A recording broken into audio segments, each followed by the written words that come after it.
Well,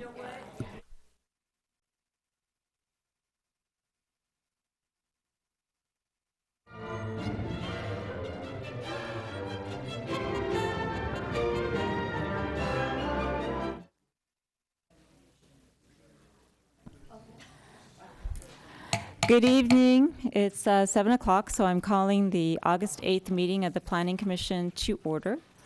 Welcome, everyone. Before we do our roll call, I'm just going to give you an overview. The Planning Commission is a body that's appointed by the Town Council to make decisions and or recommendations. Tonight we have some recommendations. With respect to development applications in the town of Los Gatos, in order to make our decisions, we look at ordinances, policies, staff recommendations. We listen to the testimony of people that have come tonight, so thank you for coming. The structure is, if you would like to speak, there's these little yellow cards that are in the back of the benches in the area by you. We'd ask you to fill one out before you come up, and we use this to compile our minutes so that we get your comments and your name in our record. So we'd appreciate if you do that. If you have an electronic device, may I please ask you to put it on silent because it does tend to be distracting if it goes off. So we'd appreciate that. With that, I'm going to ask Ms. Bailey to do our roll call. Commissioner Sayoc? Here. Commissioner Bourgeois? Here. Commissioner O'Donnell? Here. Commissioner Talascore? Here. Vice Chair Erickson? Here. Chair Jensen? Here. And Commissioner Smith has an excused absence. And would everyone please join me in the Pledge of Allegiance? I pledge allegiance to the flag of the United States of America and to the republic for which it stands, one nation, under God, indivisible, with liberty and justice for all.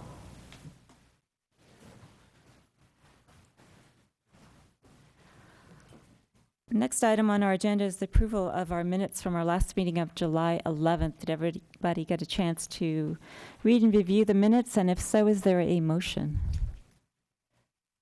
Commissioner Bourgeois. I'll move to approve the minutes of July 11th, 2012 as is. Is there a second? Commissioner Talascore. I'll second that. Any discussion on the motion? Seeing none, all in favor, say aye. Aye. Aye. Opposed? None. Passes unanimously.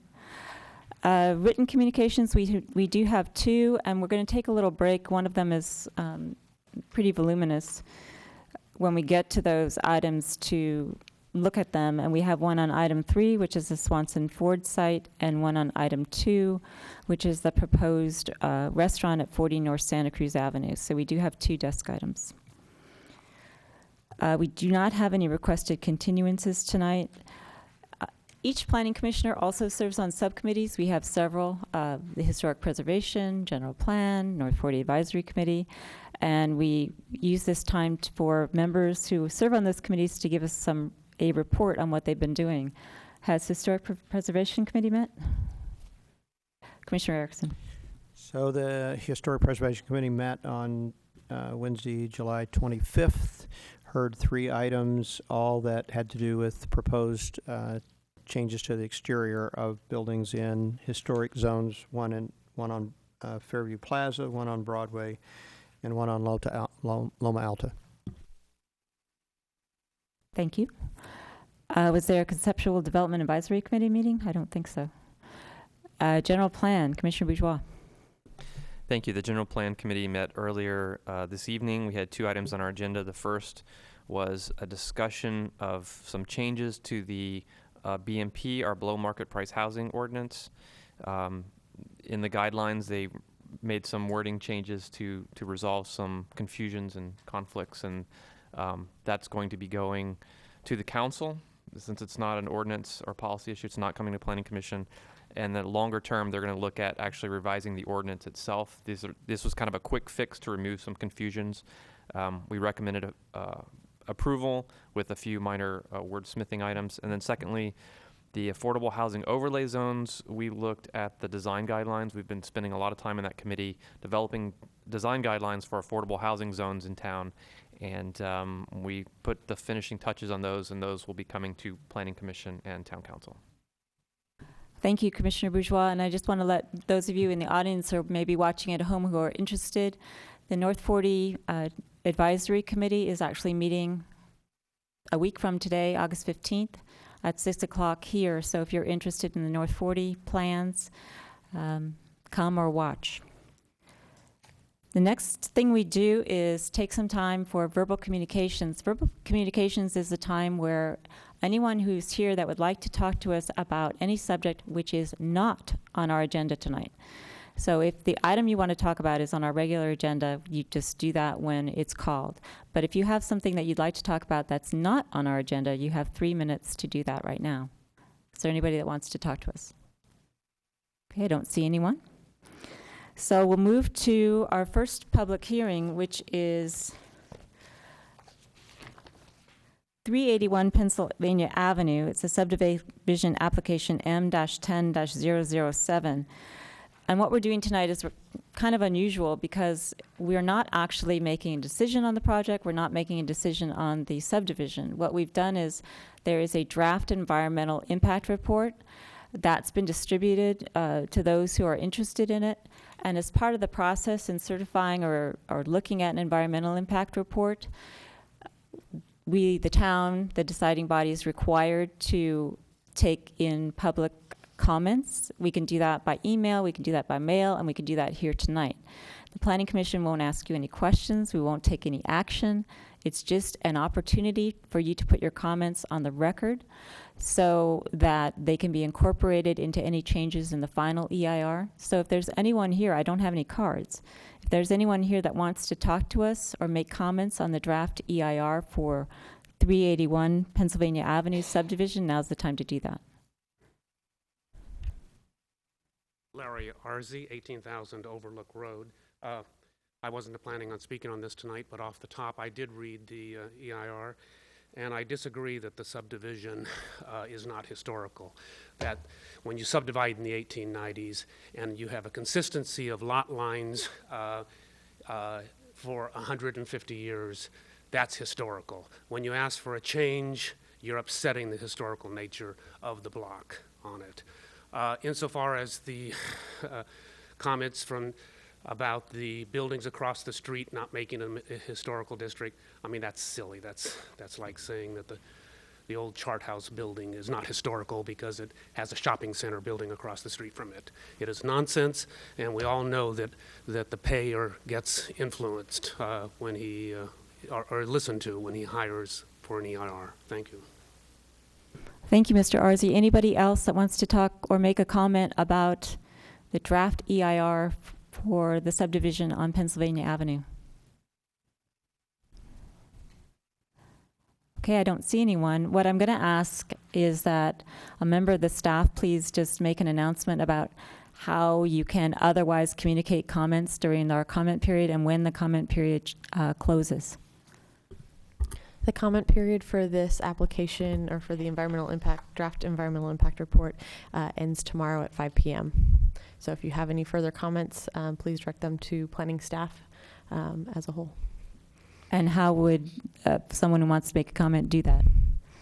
Email address, town all address? staff emails are on the town website at www.lascatisca.gov.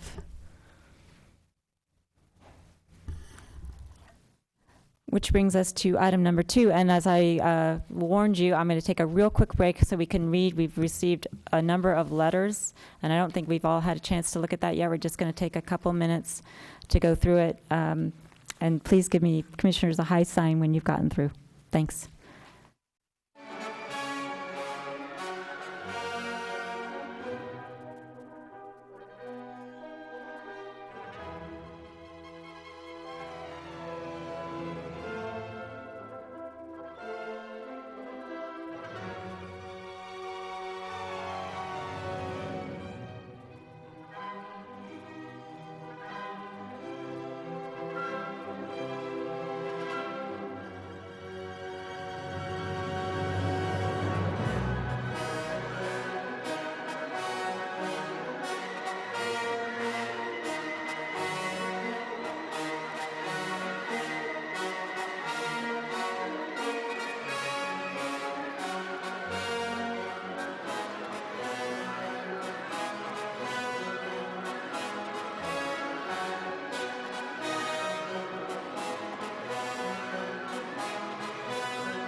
We're ready? The way we go through our public hearings is, and let me tell you first that what we're doing tonight is, the Planning Commission is not the ultimate deciding body on this matter. This matter will go to the town council, no matter what the recommendation of the Planning Commission is. The Planning Commission simply makes a recommendation to the town council. So we are not ultimately deciding this. It'll be heard again. This is 40 North Santa Cruz Avenue, Suite A. It is conditional use permit U-12-007, and essentially it's asking to convert a part of the former Domus space into a restaurant. The way we will conduct the public hearing is I'll invite the applicant up. The applicant and any of the applicant's representatives have a cumulative 5 minutes to talk to us about the application. After that, I'll ask any members of the public that want to talk about the application to come up, and you have 3 minutes. After everyone has talked, then we will invite the applicant to come back up and make any comments based on what has been said or what they've heard. Of course, you always have the option not to say anything, but that's rare, but you do have that option. We'll first start with a report from the staff if there's something in particular you want to highlight or add to the materials that we've already received. No, you have all the information in your staff report and the addendum and the desk item. Are there any questions for staff before we start? Okay, seeing none, I would invite the applicant to come forward, and I don't have a card for, so I'm hoping you're going to fill one out at some point. Oh, I do have a card. I'm sorry, I apologize. Come on up. Mr. Shelton. Hi, how are you? Good evening. Thank you for the opportunity to, oops, can you hear me okay? Is that better now? Is that all right? There we go, okay, get closer to it. Name is Stephen Shelton. I'm one of the applicants, obviously, for this 40 North Santa Cruz location. My intent here tonight, obviously, is to discuss my plan for that spot and to discuss what my business opportunity will be. In that case, essentially a restaurant with a full liquor license that requires a CUP, of course. My argument for that is to bring something new and different to the town that isn't generally offered now into that location. Opportunity to have some outside seating, opportunity to do some sustainable, locally farmed food, opportunity to bring a menu and service that is unusual in the town of Los Gatos. It'll be a weekly changing menu going into very seasonal style of food, organic, sustainable. The building itself is going to be designed with the green intention, a LEED certified intention, solar panels to support the power, to do composting, all those things that entail being a green certified business that I believe the town wants to be a part of and is seeking to grow into as a business. So that is what I am proposing to bring to the town. That's my restaurant. What's the opportunity to bring something new and different and a community benefit to the town?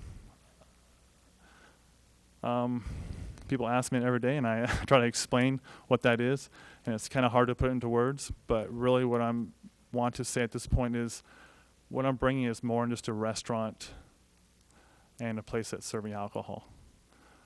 I am proposing to bring something unique and different to the town, to show the town, in a manner of speaking, that one can operate, whether it's a retail shop or a salon, or even in this case a restaurant with a full liquor license, that we can do it responsibly, that embraces the town's goals and unique balance of retail shops and salons and the restaurants, that bring a balance that brings an energy of community, brings an energy of uniqueness, brings an energy of people that want to come together and share the space. Retail shops aren't able to operate and offer that opportunity, I believe.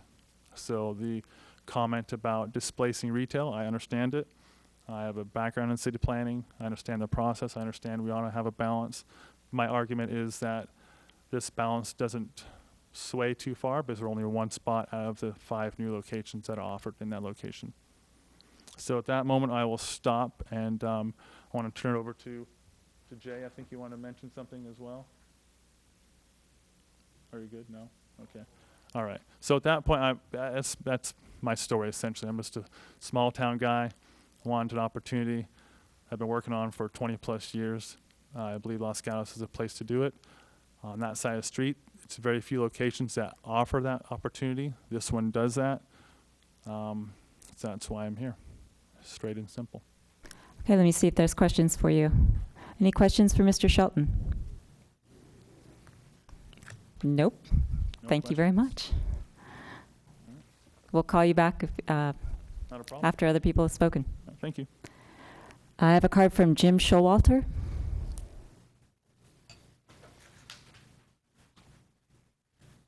Can you hear me? Yes. Okay. Stefan's a great guy. Jimmy's a great guy. We've known them for a while. I know there's always a tendency when alcohol is going to be served that we're going to have another, wet T-shirt night and Jello shots or something. But the man is an artist. He is, he is in no way trying to open some place that's going to become a menace to the neighborhood. I have never once seen him serve an inebriated person. I've only ever seen him make sure that everybody has a quiet and convivial time at Chin Chin, which is where we go a couple nights a week. The other thing is, I just want to point out that Amazon has started collecting sales tax. And you may think that's completely from left field, but because they do that, they now can put a distribution center anywhere they want to. And this isn't a conspiracy theory, it's something that they've already told analysts they're going to do. So you will be able to order something from Amazon in the morning and get it 2 hours later. So a plan that's based on the idea that people will want to go downtown to buy something because they need that instant gratification, you might want to keep in mind that I think Amazon's going to hollow out retail even worse. And so what Stefan's trying to do is to provide another reason to go downtown. And I think we should support anything that draws more people downtown. Because I think retail is going to become increasingly hollowed out. And so that's not what I would place strong bets on for continued revenue in the town of Los Gatos. Questions for Mr. Showalter? Not so fast. Nope. Okay, thank you. I see a lot of people. This is my last card on item number 2. Is there anyone that wants to speak about item number 2? If you do, now's your opportunity.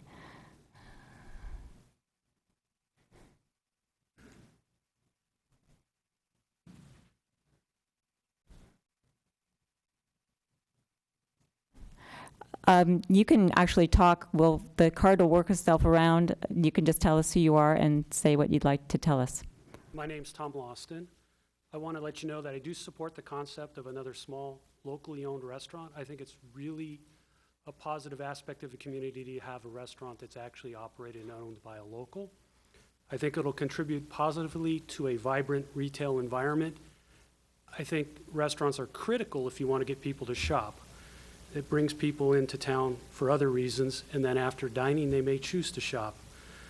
I would just urge you to give these 2 stand-up applicants the opportunity to operate a new unique restaurant opportunity here in town, and I think they will contribute positively to the community in the long run. Thank you. Questions for Mr. Lawston? Thank you, sir. Sandy Decker?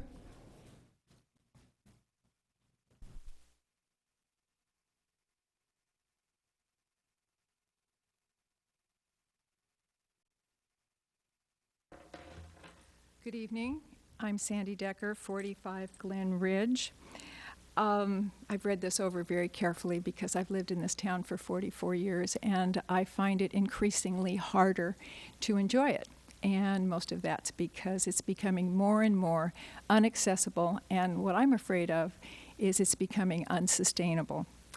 Mr. Shelton and Mr. Marino have some wonderfully supportive friends, as we saw with the letters in the packet. However, we really shouldn't, ladies and gentlemen of the Planning Commission, consider who this is. It's what it will do to our town. Without realizing Mr. Arzi was doing a count, I did one too, because I run into people all the time that can't believe we would even consider intensifying the block between Main and Bean.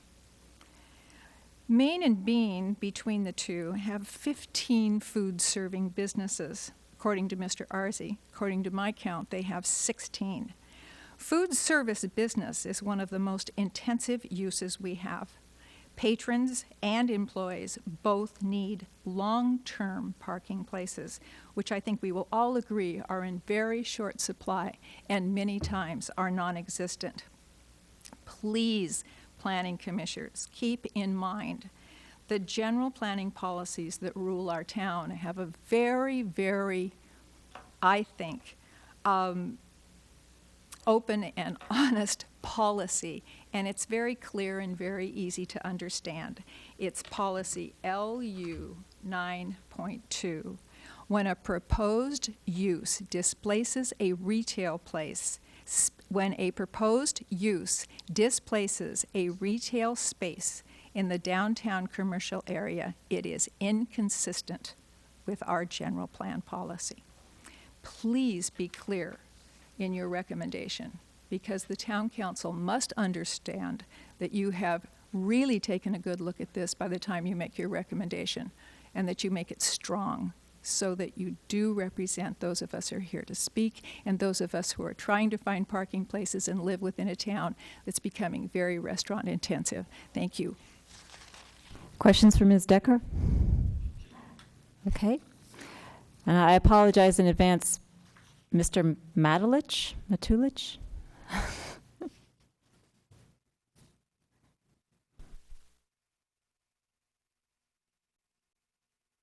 Thank you for listening. My concerns are the fact that I am owner-operator of steamers. I've been in town for 32 years and have seen it grow over the period of time. I've been subjected to all the laws that this town has put forth as far as parking, planning, permits, and everything else, okay? I wasn't even given an application in 1979 to get a liquor license. I was denied even the right to ask for one, okay? But yet I was on the cover of Barron's Magazine, a financial paper that listed us as one of the top grossing restaurants in the United States. Times have changed, I agree to all that. But if you come downtown and listen to my customers complain that there's no parking available, and that seems to be a city parking lot, which everybody seems to think it is, but it isn't. I pay the tax on that to the owners of the building, federal. I pay for the common area maintenance of that. But yet my customers drive round and round. I lose a lot of business, okay? I don't know Mr. Shelton's background, and I'm not going to say any more of that as if he's a chef or not. But we've seen the last places open. We had started off with, well, let's say we got Randall's, Gardino's, Centonove, Valeriano's soon to open. A lot of our businesses right now are down percentage-wise, 30 plus, percent. And I'm talking over $1.5 million. The pie's only so big in such a small town. If you think you're going to go to the guidance of, Santana Row, we don't even have any near the facilities to accommodate that traffic. So without the proper parking, the proper previous use commit, I even looked at the project. And I was open to the idea until I did a little research, and I came down to planning, and I was told there'd be 17 seats. Now, if you think you can operate a restaurant at 17 seats and pay a rent in Los Gatos without being bar-oriented, because your profit margins are extremely higher in your bar, you're going to have a 60-40, 70-30. Whatever your product mix is, it's going to be leaned towards a bar. We've already gone through the guise of I'm going to open a restaurant with, no, it turns out to be a bar. Gardino's is a perfect example. It was supposed to be a small, service-oriented facility. If you go in there, his bar is bigger than mine. His bar stools, it's ridiculous. I think it's time we go back to what we had originally zoned these things for, and the council and planning should protect some of the people that have contributed to this town, protect some of our businesses. The more liquor licenses you give out, the less and less my business is worth. Before, that used to be a valuable asset in this town, because brokers would come to me, do you want to sell? And I said, no. I said, I've been here too long. I don't want to retire. And so they go, you have a liquor license? So I go, yeah. And they go, well, it's worth a lot of money. Well, over a period of time now, it's like, oh, no one even asks if I have a liquor license anymore when they call me. All they want to know. So. That beeping means that your time is up, but you can wrap up, or if there's questions, Well, I just hope you can answer follow those. the guidelines, of what the town was really intent down there. Because if you go from Willow Street to Gardino's to us to, back there, you've got what, how many, 12 or 13 facilities to, have a drink? And everybody's using organic produce. Okay, let me see if there's any questions for you. Nope, thank you very much. Larry Arzi?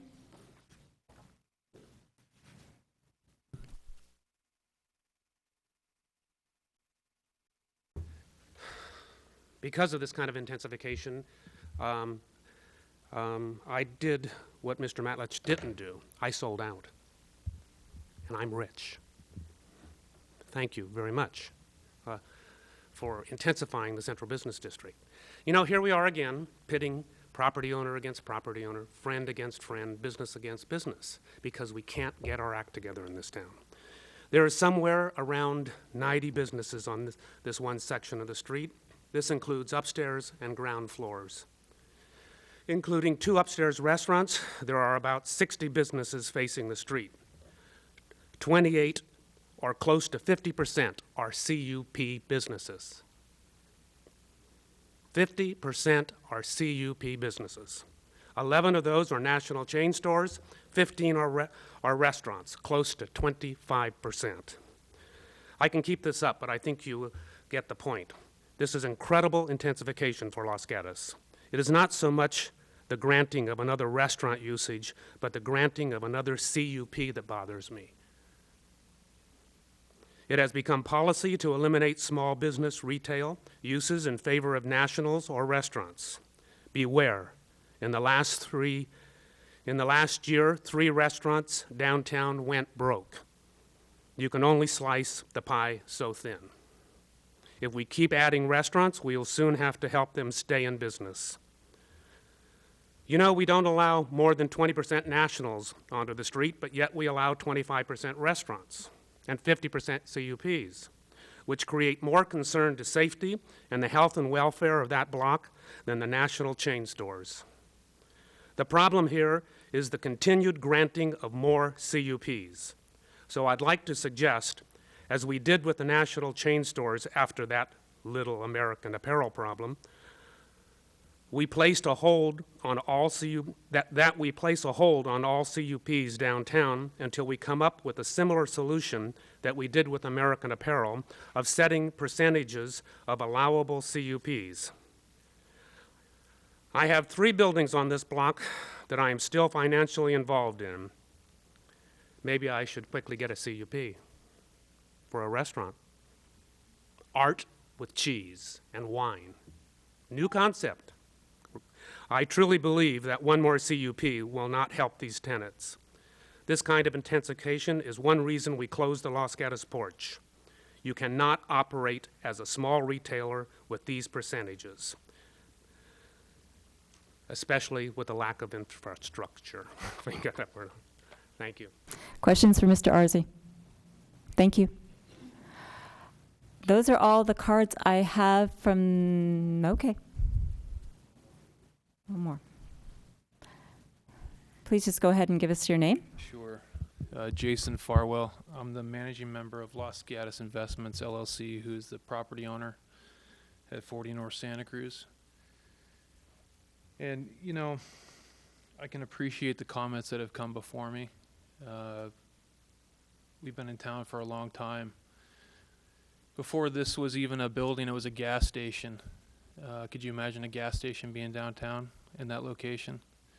It was converted in '76 to the building that it is today, and then the Dutch Fox was in there, and Steamers was in there.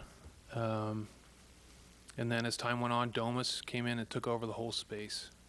Domus had a great run. But the unfortunate reality is that change is inevident in our town. The Los Gatos Market, remember that downtown on North Santa Cruz? Great business, loved it. Went there all the time as a kid. Unfortunately, it didn't make it. Right? It's just part of reality. We invested over $750,000 into this building to make it nice again. And we think we've done a pretty good job. It's come a long way. We've devoted ourselves to finding non-formula tenants for the space, and that's what we're doing. And we've actually found, and I'm sure you can imagine, we received upwards of 100 calls for a food use at that location. and we were really, really selective, and we knew we had one shot, and this is our best shot right here. And we think that they're a quality applicant. They got a great concept. We think they're going to be great for our town. Again, I can appreciate the fact that there's this concern with intensification in the downtown area. But the interesting thing is, if you walk downtown on an ordinary business day and you look on the west side of the street, you've got a lot of foot traffic.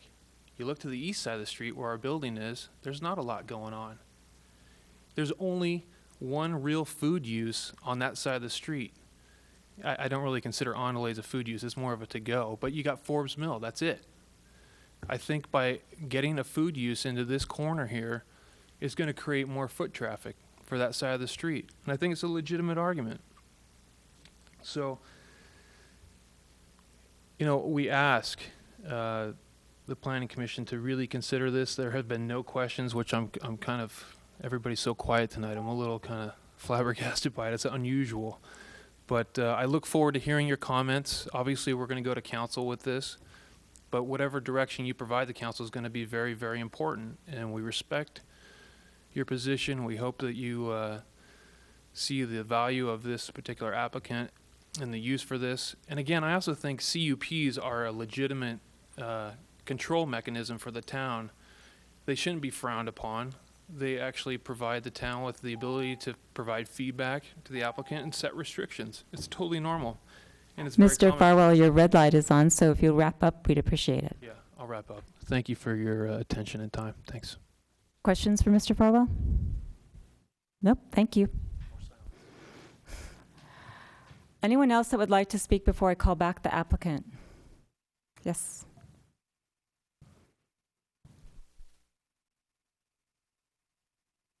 John Shepherdson, attorney, 59 North Santa Cruz Avenue. I really didn't plan on speaking about this topic tonight, but I just wanted to offer some information from my perspective and in terms of the proposal. I really don't have an opinion one way or another, other than to say that I have my law practice at 59 across the street, and around 11:30 or so, pretty much every day, that lot is full. And so that becomes a problem in terms of the parking. I don't know what the hours are going to be for the restaurant. So that's a concern I have. And the second thing is that that corner there, it's a one-way, and it's kind of a tricky corner, that lane there, and I'd be a little bit concerned in terms of if you have a large group of people that are drinking and they're coming out of that restaurant, crossing that street, or either to the west or going north. So I just raised those concerns for the Planning Commission. Thank you, sir. Questions for Mr. Shepherdson? Okay, last call before I call back the applicant. Okay, I don't see anyone. So Mr. Shelton, you have 3 minutes to say whatever you'd like to say. You don't have to say anything if you don't want.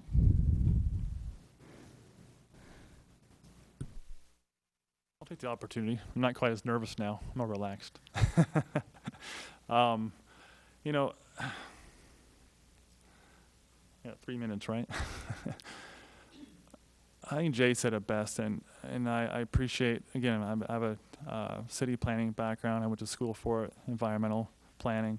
I get how towns work and the regulations and such, and I appreciate everyone's comments, from the Steamers owners to everyone's comments, and I get that. And I just want the Planning Commission to know that the reason I'm here is something that's in my blood. It's what I do for a living. It's what makes me tick every day. And for me to go through a year and a half of this to get to where I am today, it's because I care about what I do and what I bring to a town. So that's what I want the Planning Commission truly to understand. It's more than just the elephant in the room of having liquor and food. It's about providing something for people in this town that they enjoy doing on a regular basis. I think people have said that. And it's about bringing people together, and that's really what it's all about. It just so happens that my talent and my skills are serving the public via food, great service, great drinks, great atmosphere. That's my avenue. That's what I do, and that's what I want to bring to this town. And I believe I can do it. I will do it, and that's all I'm asking for is a chance to do that. And I think even to people who are against that, I want them to know that I'm not just your everyday guy bringing in a restaurant, another chain restaurant. I'm a very small guy. I don't have a lot of money, but I have a dream to bring something into this town and prove that there is a way to do a restaurant, do it responsibly with liquor. It's not just a place to go and party. It's a place for mature adults to have another option to go to. That's one thing I think is missing in this town is an option for mature adults. I don't want to use ages because, but the 30-somethings or above to have a place, an option to go to versus having an option at 11 o'clock at night to have to go to Los Gatos Bar and Grill with 35 TVs and loud music. I want a place for people to have a great conversation and get together and enjoy conversation, great drinks and great food. So I just want to reiterate that. So thank you for your time, and thank you for letting me be here. See if there's any questions for you. Commissioner Bourgeois. Thank you, Mr. Shelton. I'll break the silence here. So, I think you have a great idea and concept here. It looks like a place I would probably enjoy going to. I'm all for increasing outdoor seating in downtown Los Gatos. I think it adds a vibrancy to the downtown that I really like. But I hope you understand that this isn't necessarily just about you and this proposal. This is about the land use for that property moving forward after you're gone. And so that's what the context in which we're evaluating this. And we have very clear guidance. What's giving me the primary pause is Ordinance 2021, which I'm sure you're aware of. It says discourage the displacement of retail uses by restaurant uses. And so what we do is we weigh evidence when we hear proposals like this. And so I just wanted to give you another opportunity, because I was listening very carefully to your opening comments, and I didn't quite hear it articulated very clearly. So I just wanted to give you another chance, because this is the evidence we're taking into weigh to make our decision. What is it about your place that makes it okay for us to approve it in light of the language that we have in our ordinance? So I just wanted to give you that opportunity to comment on that. I think really what Jay touched on, I mean, we're going to a space where actually the town is gaining retail spots. And there was one spot, now there's 5 spots, correct? Well, correct me if I'm wrong. I'm sorry, 4 spots at retail versus the 1 spot. And Jay and Sue created a spot where the idea was to have more retail spots and a restaurant to create an energy on that side of the street that will benefit other retail shops as well.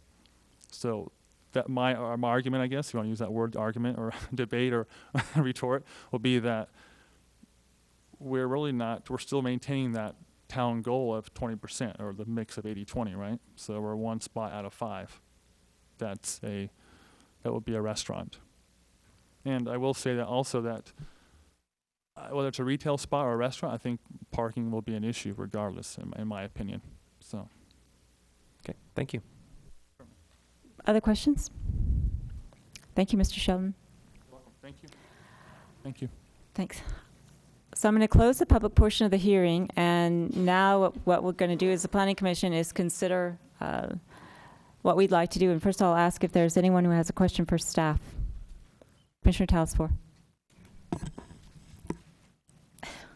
We didn't have anything in our staff report that indicated this, so I'm going to ask the question, and that is, do we have any kind of a percentage for balance of retail and, what is the mix that the general plan puts out, or help me out with this. There was nothing provided to us, so I don't even know if there is a mix that we're looking for. Is there a percentage cutoff? No, there's nothing in writing. Okay. So perhaps, yes. Just for clarification, the only guidance that the commission has is that there is a percentage that the council has established for national chain stores retail versus Yes. but not necessarily for restaurant versus retail. Right, and we probably have not done any research into that ever, have we? Maybe. What I'm going to suggest is that perhaps we do some research into what would be the an ideal mix and what makes a downtown vibrant and what doesn't. We need some kind of research and analysis. It's unfair to be putting this on applicants, and also us that we don't have enough information at this point. I mean, I have what I'm going to, do here by what we're dictated to from the general plan and our ordinances, but it would just help, I think, in our understanding and our decision-making. This, too, will be directed to staff of your choice.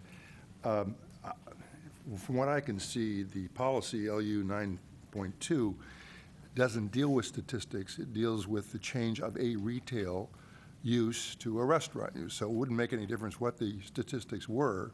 That is the policy. Insofar as studying downtown, that's not really the Planning Commission's job, at least that's my understanding. We are here to implement the policies, as I understand it, of the state, so of the city. So I guess going back, what is the relevance under that policy of any statistics? Is this something we can sit around and decide we can look at statistics and then override the policy? So I guess that's a question of council. The policy would still stand unless the council directed that a study be done, and then we would look at how that relates to the policy and if there needs to be a general plan amendment regarding that. Thank you. Any other questions for staff? I don't see any, so I am going to look to the Planning Commission for a motion, if possible.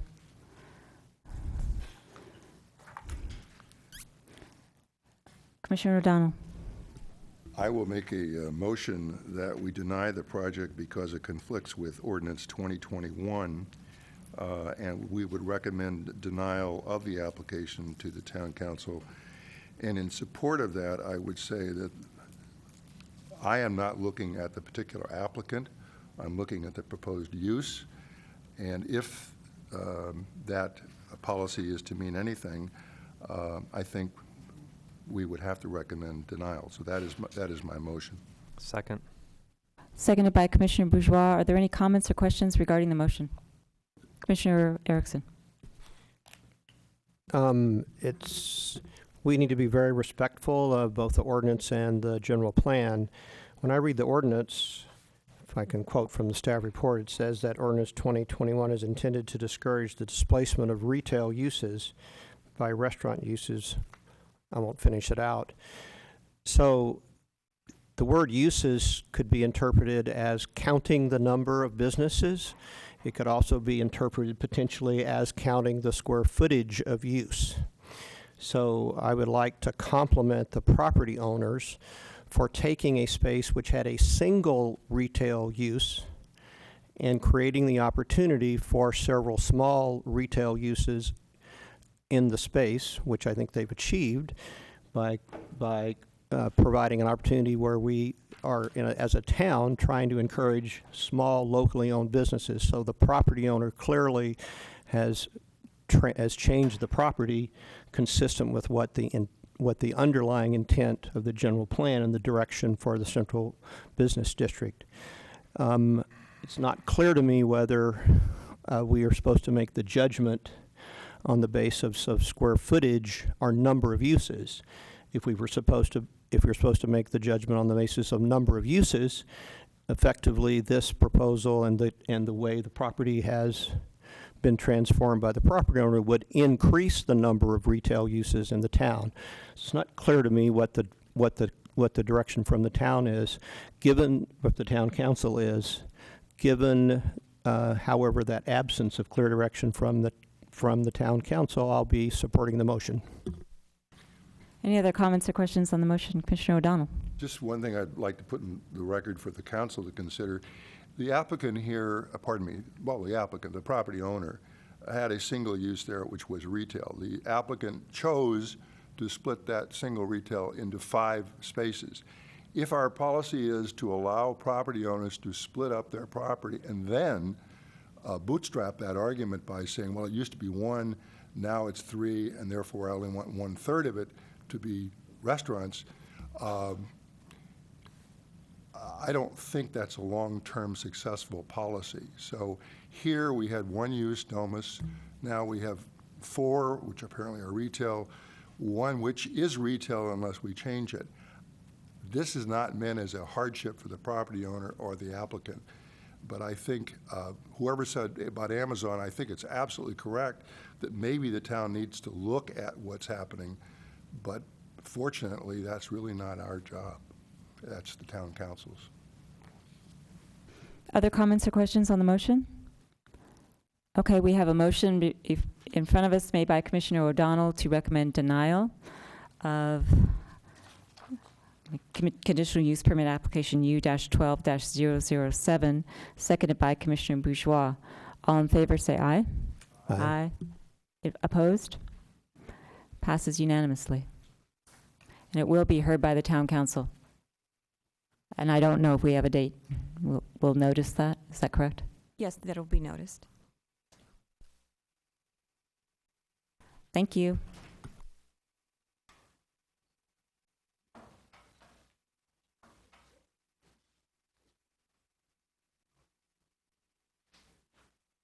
Okay, we're going to move to item number 3, which is 16005 Los Gatos Boulevard, architecture and site application S-12-042 through S-12-059.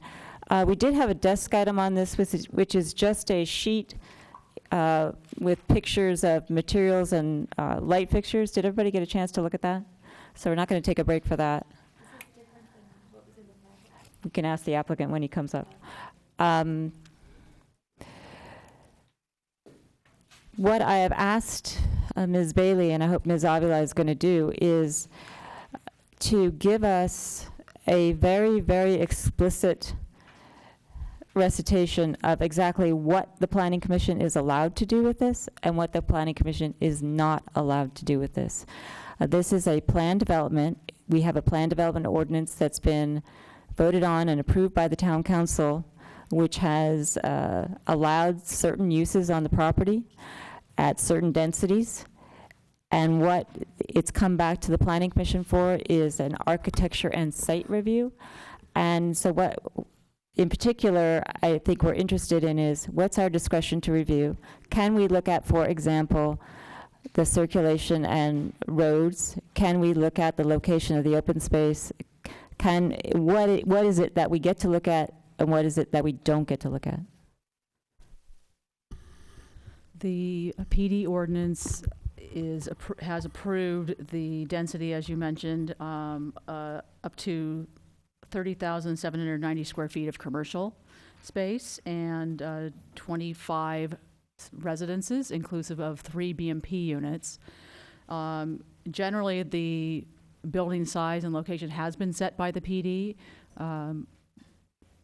We generally don't want to reduce any setbacks that have been established by the PD. The purview of the architecture and site application, you're looking at architecture, landscaping, lighting, fencing, all those details. And then there were a number of conditions in the PD ordinance which are all called out in the staff report that had to be addressed with the architecture and site application, inclusive of the sign details. So that's why you have a draft sign program attached to your report. There were some other things, including the doors for the trash areas, a few things that were specifically called out to be looked at with architecture and site approval. So those are all outlined in the staff report. There's also an item on demolition, because the ordinance specifies that demolition is to occur within 30 days of approval of the ANS application. So I didn't hear you address the road design, circulation, or the location and design of the open space. Is that set by the tentative map that's been approved already by the Development Review Committee, or is that something the Planning Commission gets to discuss, or are we precluded from doing that based on? Yes, you're correct. The lots have been established by the approval of the tentative map. The circulation and can't really be changed significantly. I can let the engineer speak to that perhaps, but I don't think we'd want to do anything drastically different with where the driveways are, for example. And the open space area, that park, certainly is under your purview. If you would like it designed differently, absolutely, that's part of this process. Okay, so I I'm don't think sorry we for could- monopolizing, and I'm going to ask people if they want to follow up, but the open space, so when you say, do we want it designed differently, does that mean we want a different type of bench, or do we want can we distribute the open space differently, or are we limited to the space that's been created in the map that we have in front of us? I think it would be very difficult to distribute it differently given how the property's been subdivided, but you could certainly change the way the park area has been designed. The landscape could be done in a different manner. If there's a concern about screening, for example, we can change elements of the landscape design. But I don't think that the park could be broken up and distributed throughout the project, for example, because I think that would create, I don't think it would work with the roadway system that's already set and the building locations, et cetera. Okay, and I'm sorry to belabor this, but I just want to make it really clear. So what you're indicating is that the thing the Planning Commission gets to look at tonight is the architectural design of the buildings and the landscaping and nothing else. Lighting, fencing. Lighting, the site fencing, details. trash door, but not road circulation, density, anything. That's been set That's by the already town been set council. by the PD. Okay. Any questions for staff? Commissioner O'Donnell. I think I just want to drive a nail into what you just said, because I think I do understand it, but one of the comments I think the town architect made, if I recall correctly, was the location of Building 2 with relationship to the exit there and the problems that might cause. But you're telling us Building 2 is where Building 2 is, and that's been approved, and that's gone. The applicant has worked through all those issues with the consulting architect and staff. They did make some modifications to the circulation. There's some stop signs were added, for example, because there was a concern about safety. I don't think that the driveway is going to change in terms of its location. And the engineer may want to comment on that further. Well, I'm not asking so much a substantive question, I'm asking a Yeah. procedural question.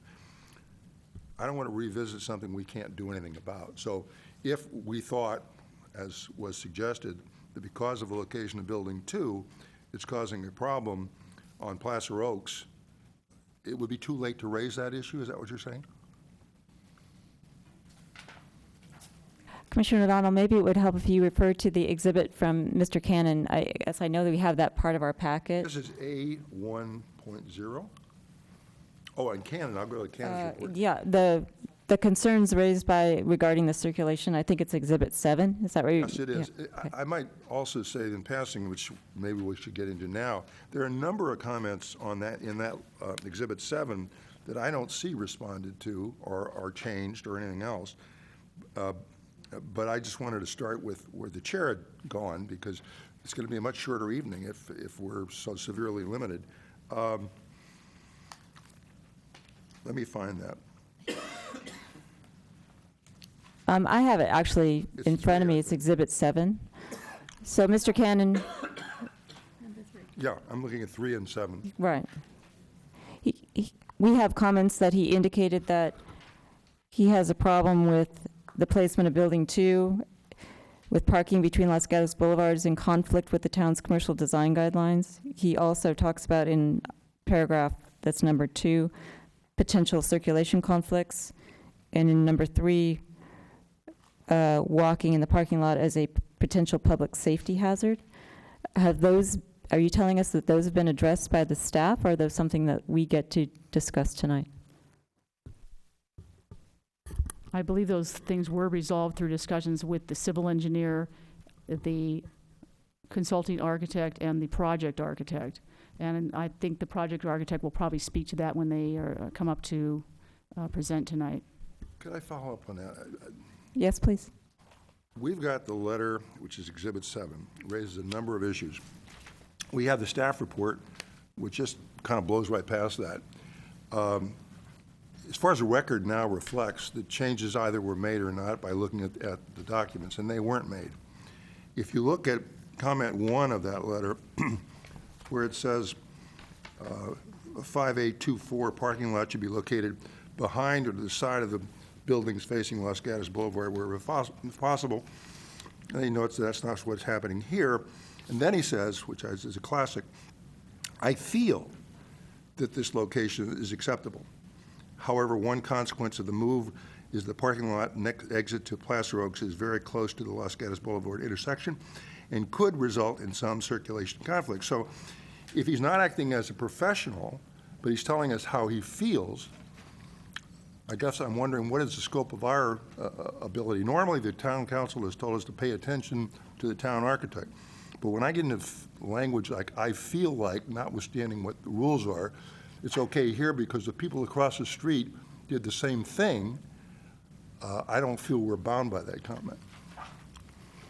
You could potentially change the footprint of the commercial building if you felt it was appropriate to do that. That is within your purview. And then he also makes a comment on the other side of the lot, which is a more significant comment when he says people going in and out of Blossom Hill Road may really cause a problem, and that is in the same letter. I don't see that responded to at all.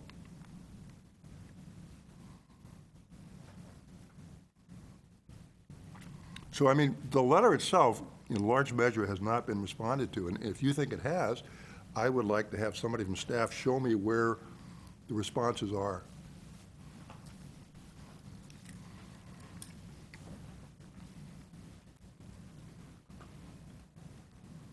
We're suggesting that we'd like to talk, but have the applicant do a presentation, and we'll work with engineering. Thank you. Well, just can I follow up on that a little bit? It's hard for us to listen to a presentation if we don't know what we're listening for. If we have no ability to address these, then it certainly changes how we listen or how we ask questions. If we have no ability, I think we'd like to know why we don't and how these have been addressed. And in particular, we'd like to know if it's being suggested to us by staff that the design, for example, it complies with the commercial design guidelines, and this letter is suggesting to us that it doesn't. How's that been resolved, and why aren't we being a part of that analysis is what we'd like to know. So I think we'd like to, I get a little hand raised, I think we'd like to know that before we hear a presentation so that we know what we're listening for. Okay? So can we could take a break if you need to do that. The circulation items, I would defer to the project engineer and the town's engineer as opposed to the architect, because I think that when you're talking about circulation and safety, that is an engineering function, and he can comment on it in terms of architectural related things, but I don't think it's necessarily the architect's job to say something's going to be unsafe or it isn't unsafe. I think that's beyond his area of expertise. So I would like to hear what the project engineer has to say on the traffic circulation, because they did discuss this, and we felt it was resolved, and perhaps the mistake we made was in not having the architect write us a follow-up letter saying that these things were addressed. So we had a lot of email going back and forth between staff, the architect, all those things. So that's why I said in the staff report that we did go through all of these issues. We did discuss all these issues. We felt we resolved them through modifications to the plans, but we didn't have the architect update his letter to reflect that. Could I ask the chair? Yes. Would you then tell us how you resolved that comment? If you look at the second comment on his letter, it relates, whether he's an expert or not, it relates to a traffic issue. So you're telling us, I believe, that the staff who were experts, or who are experts, responded to that. That hasn't been shared with us, and I see no such change on the plans.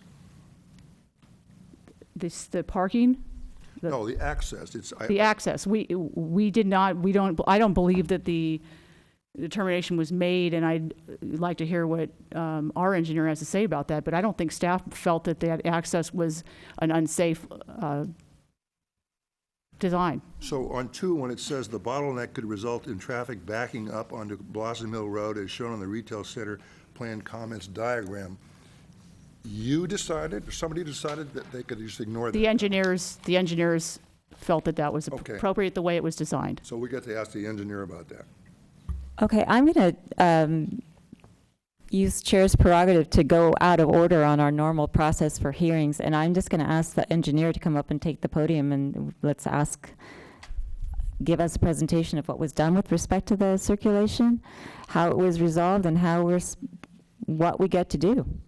And Ms. Prop, if you want to tell us what we get to do after he's done, we'd appreciate that too, I think.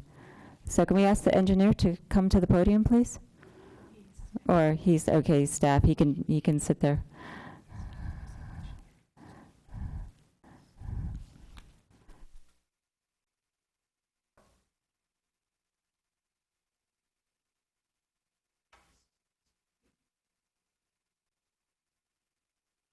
I think he's ready. Would you introduce yourself, please, and give us a little presentation and hopefully answer our questions? Good evening. Maziar Bozerginia, Associate Civil Engineer. Just wanted to comment that this project did go through a traffic study, amended traffic study as well, with some different configurations for the site. And these ingress and egresses were reviewed at that time. There was a potential for backup on Placer for the ingress egress at Placer Oaks Road.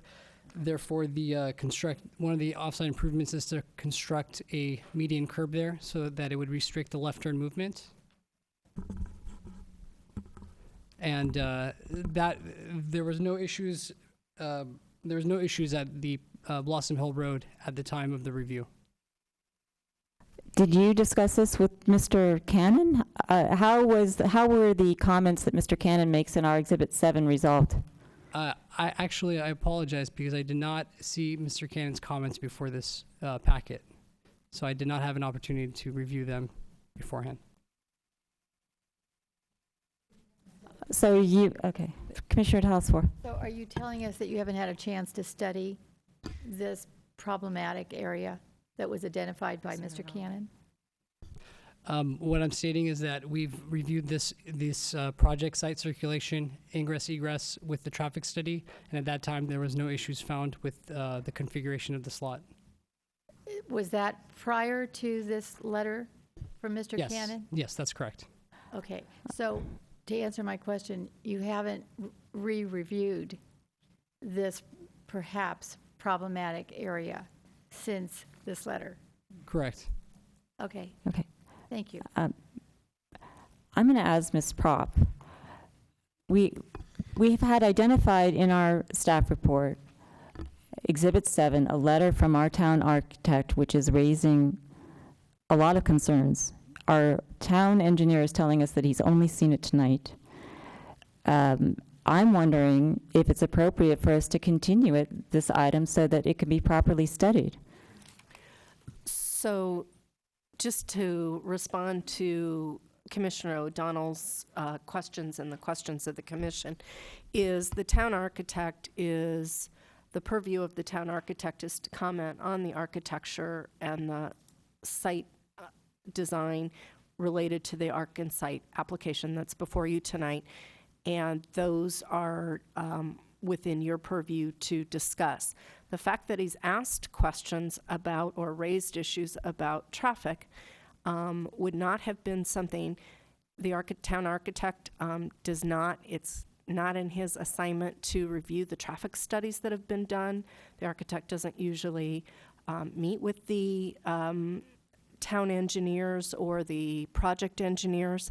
In a perfect world, I think that we all agree, based on the questions that are before the commission tonight, is that perhaps if staff had circled back with the town architect, perhaps if they had clarified that in the staff report, that certainly would give the commission a better comfort or responses.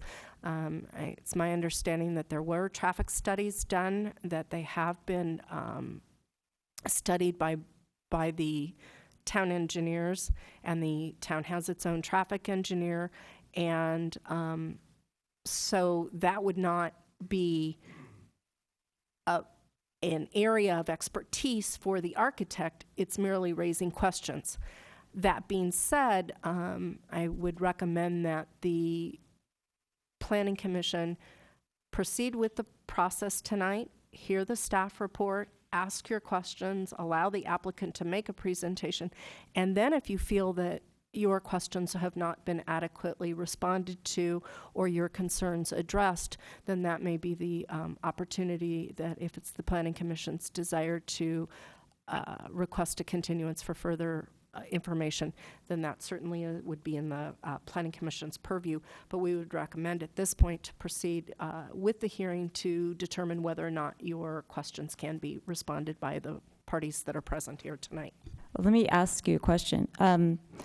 The difficulty with that is that we rely on the staff report for information regarding the project. We rely on the facts that are presented to us to have an intelligent hearing and listen to people intelligently and know what we're supposed to do.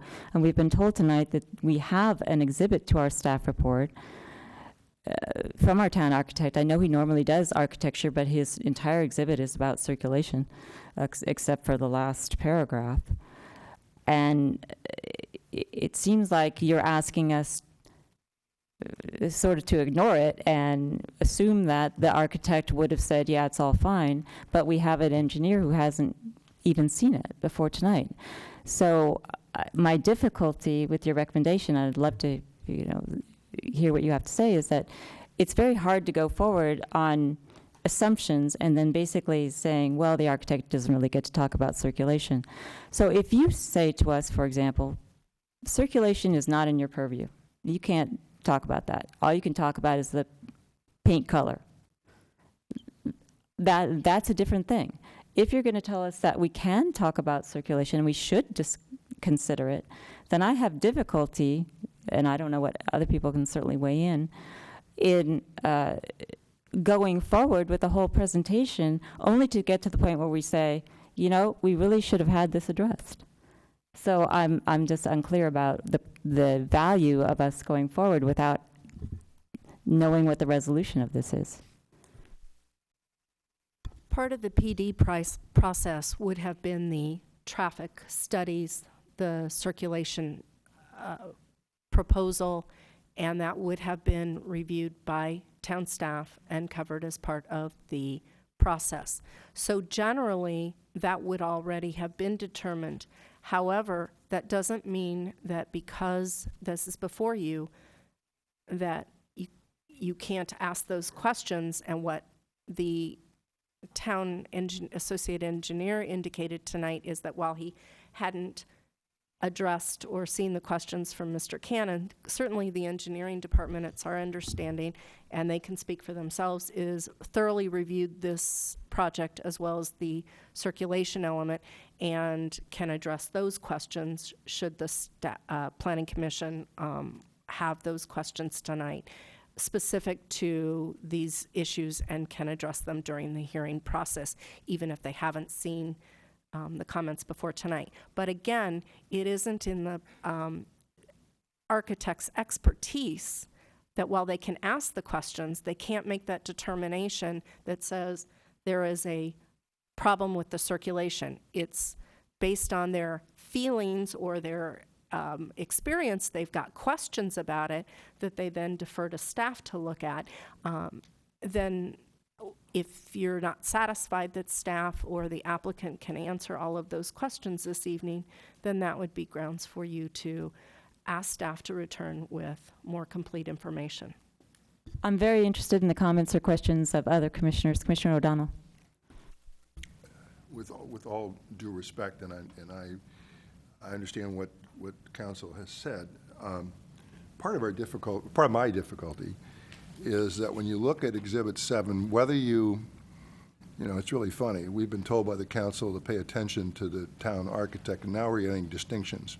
Now we're getting, but you don't have to pay attention to him if we decide that really he's outside his area of expertise.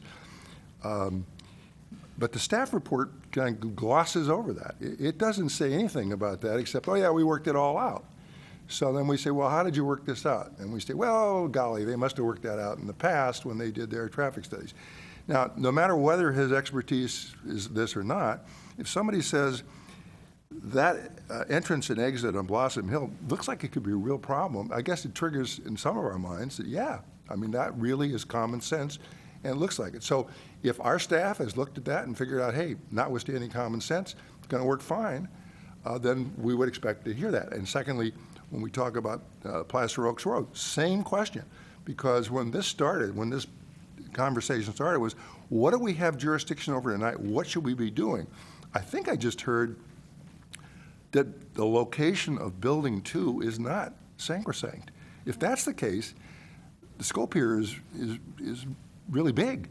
And I don't care whether Cannon has expertise in traffic or not. What he said about some of these things just raised real questions that have not been answered.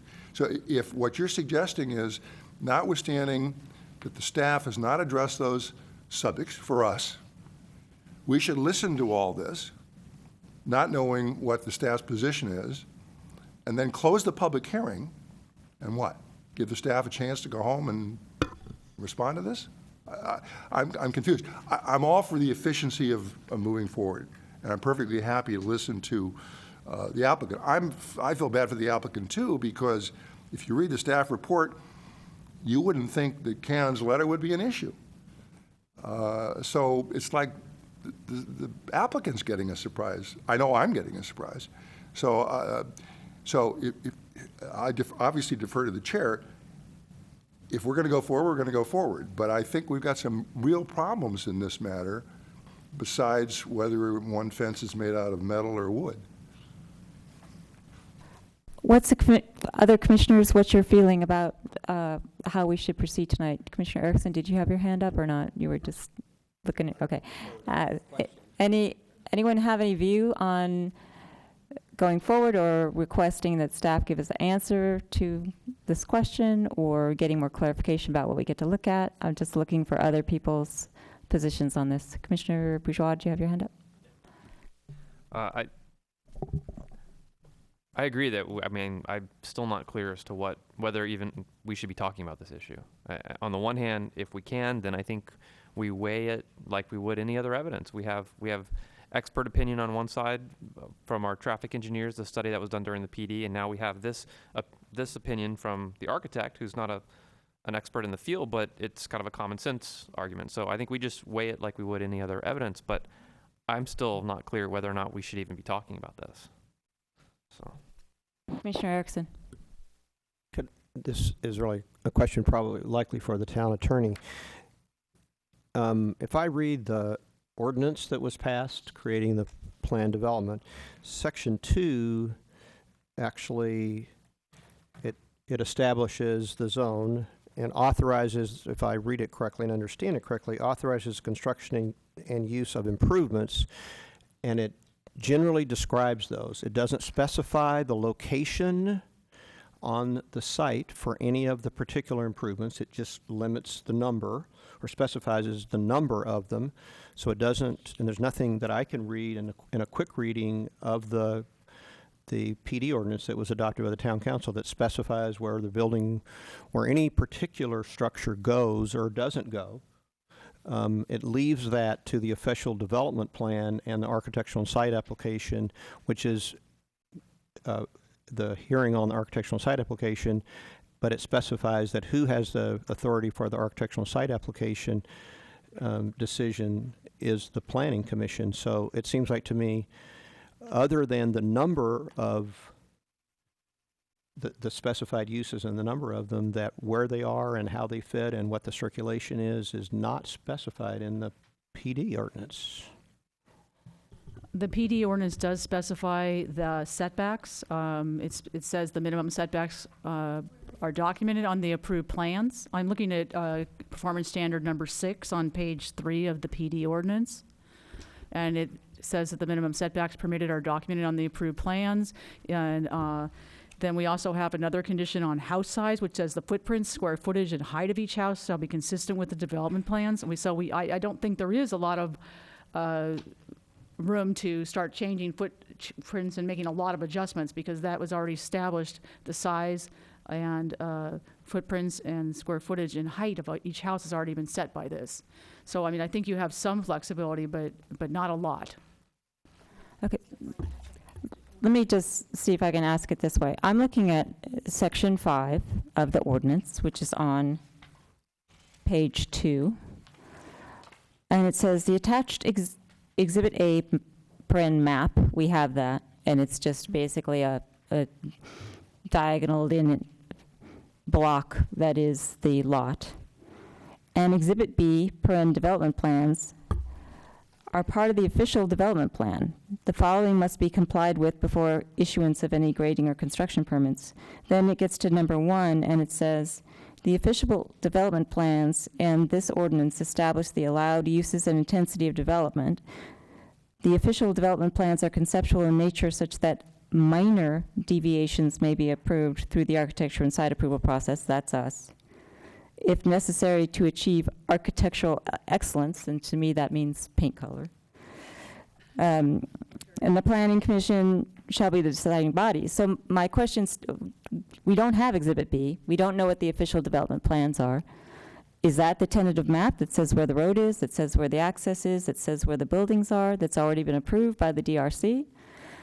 Is that something else that's been decided by the staff in accordance with this ordinance? So, and I still haven't heard the definitive answer to Commissioner Bourgeois' question is regarding the circulation, regardless of what our Exhibit 7 and what Mr. Cannon has to say, do we as a Planning Commission even get to talk about that? Okay, in response to what your purview is and the footprints, you can tweak the footprints provided it works within the approved subdivision where the property lines are that are shown in your development plans. The exterior, the minimum exterior setbacks were approved as part of the plan development, and that's around the perimeter of the property. The interior setbacks can be modified provided they work within the approved property line boundaries that have been approved as part of the tentative map. In terms of circulation, there potentially could be some minor tweaks with that, provided it's concurrent with the traffic study that was done for the project. And I'd like to ask if, though, you could talk to the project's engineer, and I agreed that there was some confusion, and staff apologizes for that, for not having a thorough report done by Larry Cannon and have it corrected, that we believe that they have actually met with the architectural consultant, Mr. Cannon, and have resolved these issues, and we think we can get a response from them. If you're not satisfied with the response or there's additional questions, as Ms. Prop had mentioned, then you could continue this for further evaluation. But I do think a lot of the answers can be presented through the project's engineer. Okay, one follow-up and then I'll stop torturing you. What's a minor tweak? Well, you could look at, in terms of architectural, in terms of window placement, things like that, building materials, and the footprints. I mean, you can remove or relocate the interior footprints of the development, but the exterior development, you cannot make them go closer to the property line. You can make them go further from the property line, but you cannot make them allow them to be tweaked to go closer and project into the allowed setbacks. Okay, you said minor tweak to the circulation. What do you mean minor tweak?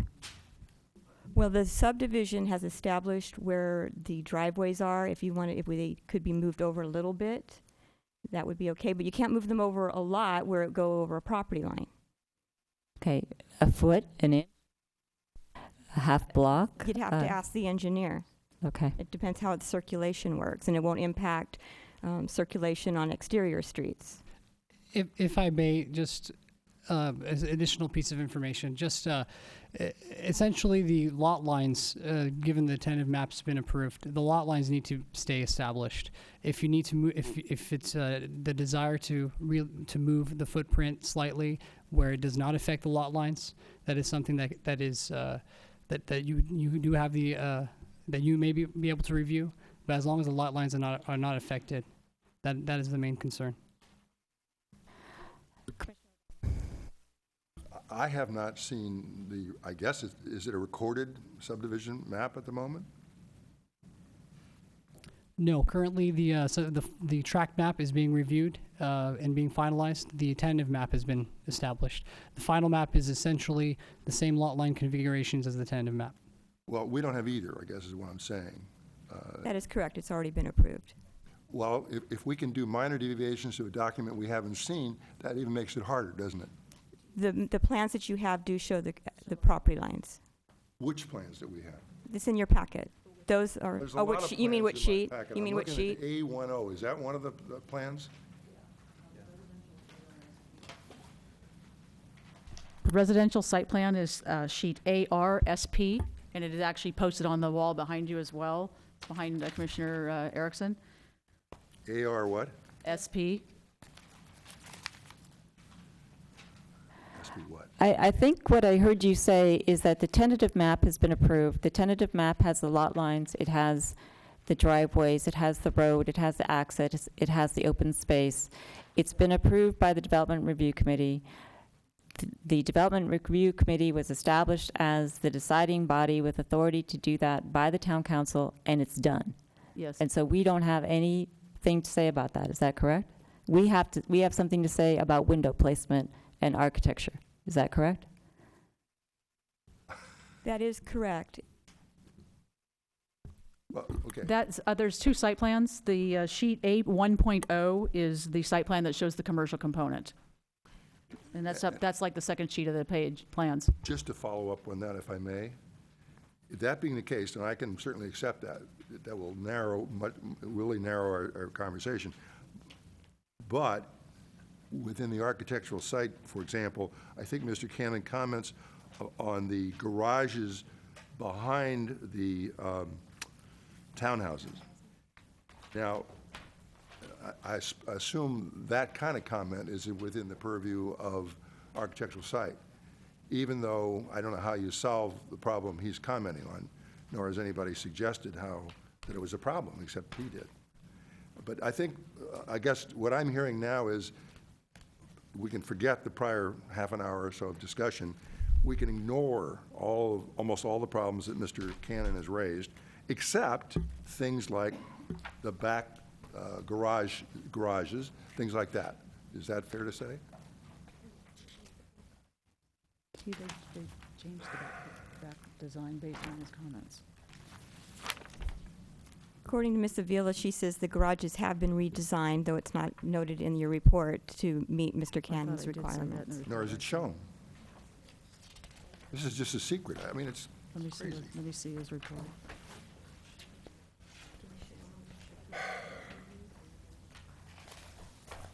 Now that we're all thoroughly confused and frustrated, I believe it does say in the report. I think I called the. I guess I'd like to get the consensus of the Planning Commission. We've heard a couple of things. We've heard that we have Exhibit 7 from Mr. Cannon that's just been seen tonight by the engineer or the assistant engineer. We've heard that there are some design changes to garages, and we actually can discuss the garage design, which have been changed but aren't shown on our plans. We're unclear exactly on our purview, and it seems like our staff report just isn't clear. There's things that we don't know, that we don't have in front of us. And I guess I'm just looking to my fellow commissioners to determine whether we want to have a correct and complete staff report, we want to know exactly what we're looking at, or we want to go ahead and have the hearing and then do what we're going to do with respect to garage designs. Where do you come out on that? Commissioner Talsfor. I mean, after all the years I've served up here, this is, unfortunately, a very disturbing kind of presentation and rather embarrassing for, I think, all of us. I'm feeling very uncomfortable. But I'm not comfortable making or looking at any of this tonight unless I know what I'm looking at. And I have something else to talk about, but I'll do that in a minute. But so I'm not comfortable with going forward at this point unless we wanted to look at some part of it that was really narrow, and then they'll have to come back. I'm very confused. So, and maybe we need to suggest next time when we're looking at architecture and site that you actually list out what we can look at, and because this seems to be like an evolving list of issues. Commissioner Erickson, Commissioner Bourgeois, Commissioner Sayak, what's your position? Commissioner Sayak. First, I have two additional questions that hopefully does fall within the purview of our authority tonight, and then I can make a comment with regard to the entire process. I do have a question on number 5 and number 7, page 2 and 3 of our development standards. Number 5 is specific to demolition, and it states the demolition of the existing structures shall occur within 30 days of the approval and A&S applications. Obviously, we're in question of when that will happen, but I would like some clarification from staff on what exactly happens if demolition does not occur within 30 days?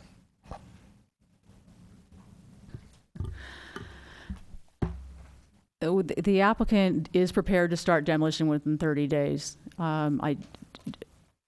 If they didn't, they'd be in violation of the PD ordinance. So but they do, and I think the applicant can also address this, but they've already submitted plans to engineering for a grading permit, and that's been under review for some time and is very close to being issued.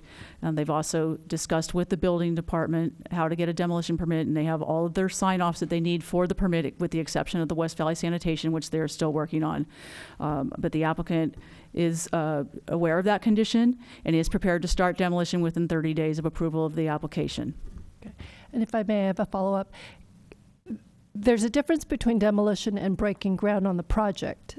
And is there a requirement that the ground has to be broken within a certain time of A&S approval? There is not a specified time frame, but they do have a 2-year approval on the architecture and site application, so they would need to obtain building permits and start construction and have an inspection on the foundation to vest that approval. So that would have to occur at a worst-case situation within 2 years of approval.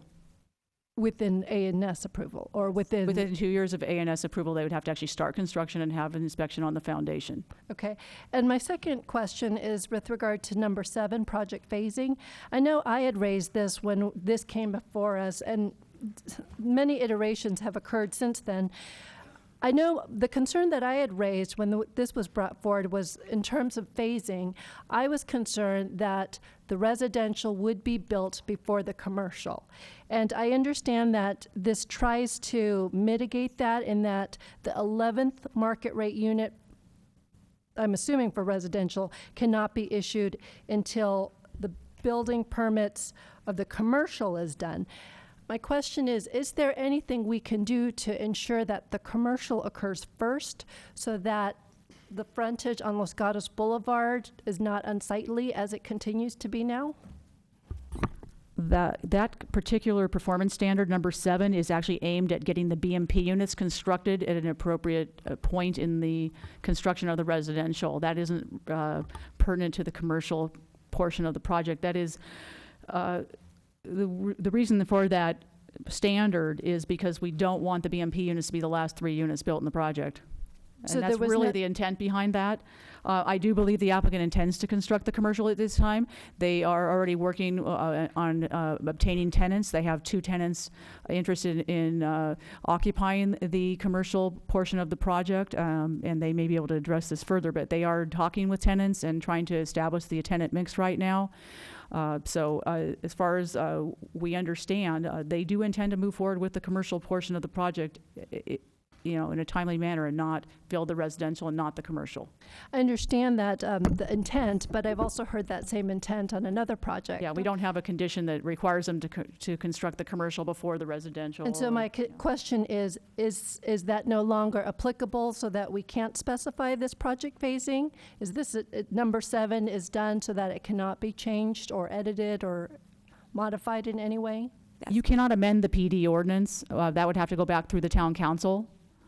It may be possible to add some language to the architecture and site approval in the form of a condition. Okay. And then with regards to our process tonight, I completely agree. It's completely confusing, but I do feel that out of respect for the applicants who are here and ready to speak, and for anyone else who has come to speak on this matter, I would like to hear those comments tonight. Understanding, of course, that our purview may be completely limited and it may be a complete waste of time. So if anything, I'd like to, if there's some way to even ask the applicant and or those that are submitted cards, if there are comments they would like to make. I would just hate for people to make time to come to a meeting and then find out, but because of our own town mistakes, that time that has been allotted is no longer available. That's my concern. Thank you, Commissioner Sayak. Commissioner Bourgeois.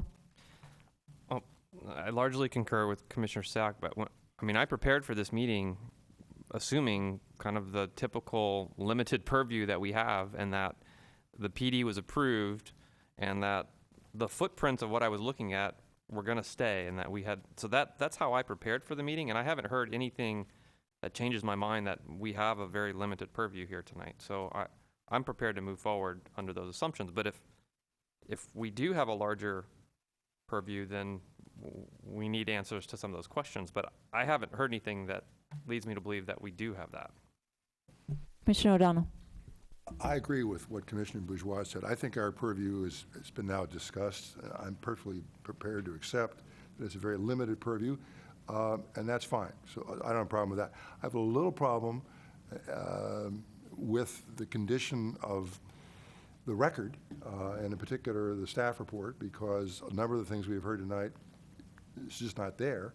I don't doubt that staff is correct when they say it's happened, but that's not before us. So tonight, we will hear from, if we do, we'll hear from the applicant. Eventually, we got to hear from the staff.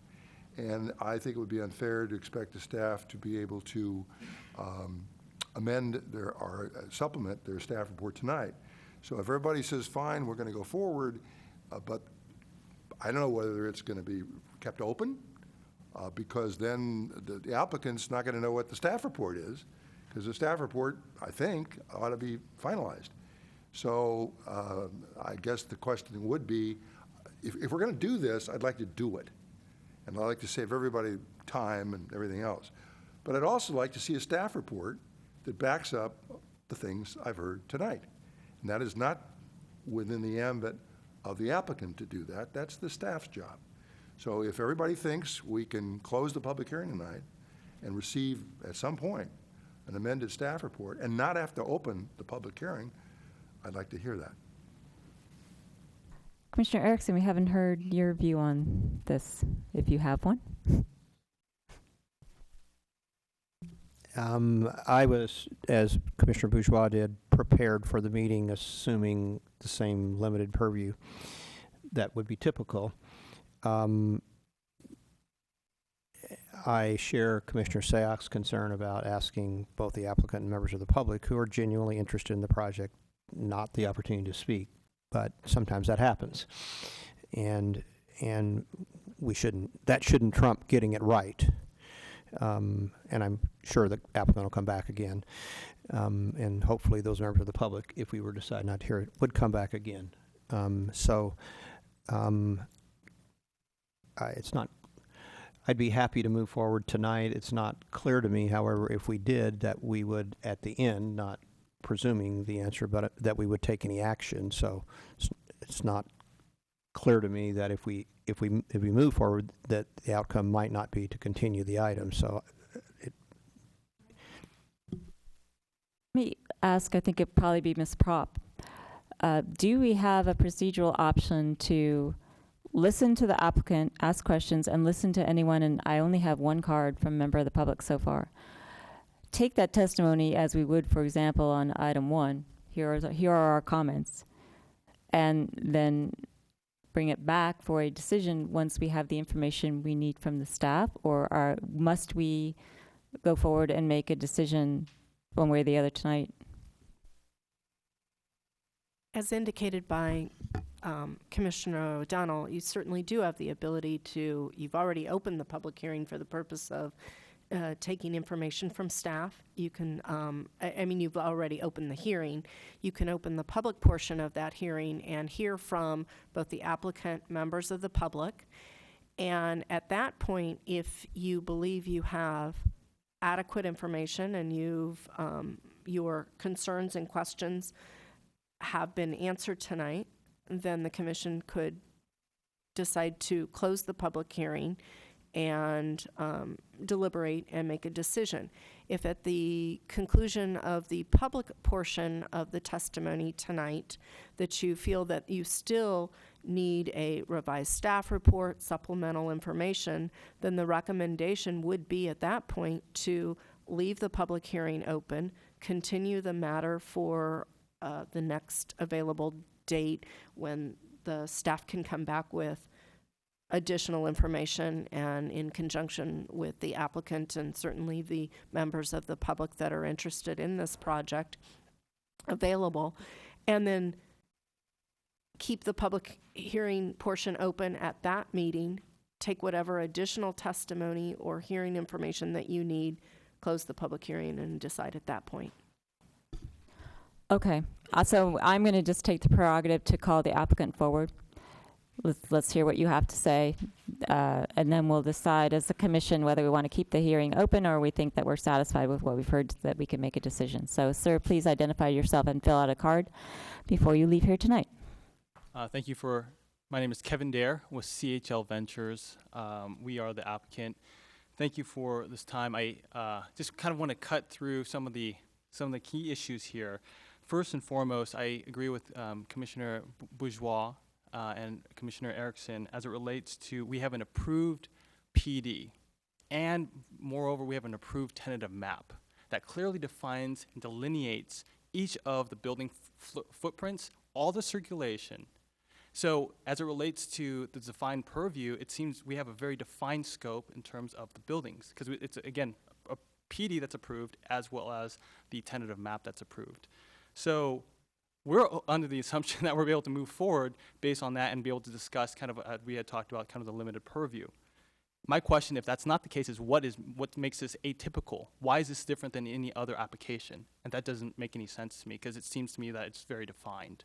So that's number one. Number two, I can walk through each of the comments from Larry Cannon, because we have addressed. We did read through the comments, and we've spent time, and we've identified and addressed specifically certain comments, and even discussed with council some of these items. So as it relates to item number one, in terms of the placement of Building 2 and the parking between Los Gatos Boulevard and concern about the potential conflicts that it would generate along Placer Oaks and onto Los Gatos Boulevard. We discussed this at length with council and had the town architect, the traffic engineer, we've discussed that as well. So those were contemplated and opined. And at that point— Mr. Dare, I'm sorry, I'm just going to ask you, do you mean council COUNCIL or council COUNSEL? Town council. Thank you. Town council the body or Sorry, town council the attorney? Thank you. The body. So we did discuss that at length. And so that was one of the key issues, because there was anecdotal comments of concern about traffic impacts onto Los Gatos Boulevard. And when we actually talked to the traffic engineer, we've identified that that actually is not an impact, no more than, and that was not of concern. So you don't see changes to the plan simply because that was not a concern that was raised, and we discussed it at length with the traffic engineer. The second item, as it relates to the auto court, their concern was about traffic backing up along and impacting Blossom Hill Road. And if you actually look at what we did make modifications. Specifically, there is a stop sign and a keep clear sign to make sure that there is no impact from when someone is driving along Blossom Hill, turns into the project, and then goes into the residential. There's a keep clear sign and 2 stop signs that we've included after we've gotten comments from Mr. Cannon. So that was clearly identified, and when we spoke, we met with Mr. Cannon, and his issues, the reason why I think to the staff's credit, they didn't address those issues because we've conveyed and working with Mr. Cannon address those issues. So that should not be another issue. That is an issue that we can cross off the board. So that's number 2. Number 3, as it relates to where we're at from a construction standpoint, I know Commissioner Sayak asked, where are we at as it relates to our construction period? If we get approved tonight, we are ready. We actually have completed our construction documents for the commercial. So actually the commercial is even ahead of the residential just by a few weeks. So we're ready to go. Not only have we have tenants, but we are ready to construct. So we're pulling our demo permit hopefully Monday or Tuesday of next week, Lord willing. And then we're starting to demolish. And before the end of the year, we're actually starting the on-site improvements. So I understand the concern, but we are putting our money where our mouth is, so to speak. We've actually have our construction documents ready. We're ready to submit by early next week for the commercial. And we're ready to bring this thing to bear. So this is a real actionable project. So it does create a lot of, I guess, disconsternation when I'm hearing that the idea of moving building footprints, because we've addressed all of those issues with staff as well as with the traffic engineers, the experts that actually will study the actual numbers. So I appreciate Mr. Cannon's comments. I think we've actually addressed them. We've discussed it at length with council and actually with the community. So to me, I don't understand why we can't actually go to the limited scope, because we're there. We're ready to move forward from a construction basis. We've done everything in accordance to the PD. We should be able to move forward, and I'm asking you for your approval tonight so we can actually do that. Because this project has been sitting there for quite a long time. It took 4.5 years to get approvals and entitlements. We've discussed all these issues. So to me, that book is closed. Now it's about my understanding about the PD, and obviously you guys are the experts. My understanding of the PD is that we're spending time and effort based on the approved tentative map as well as approved PD to take it to the next level. And what does that mean? Okay, Mr. Dare, your time is up, I think. But there's probably questions. Commissioner Erickson. Could you please address the other issues that Mr. Cannon did in his report that you haven't had a chance to address? So item number 3. So shoppers in Building 2 who wish to walk to the shops in Building 3 may be tempted to walk between the parked cars. So we've actually enhanced the walkway between the buildings. So if you actually look at the site plan, we've identified the clear walkway and protected that. What sheet number is that, Mr. Dare? What sheet number? A1?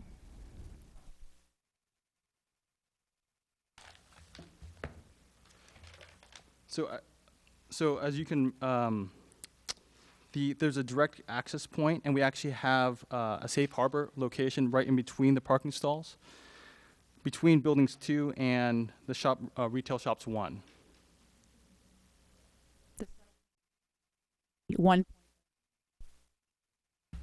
The site plan is, it is on the wall. That's the civil plan, that's the gradient and drainage plan, which also shows the circulation. The civil plan is sheet C-2.0, and that's the one over on the far right. The other 2 site plans are right here behind Commissioner Erickson. That's the bottom of the 2 site plans on the wall there. I appreciate the comments and being made. I just want to make sure I look at the right document. For example, the stop sign and the sign are not on A1. They are on the map up there.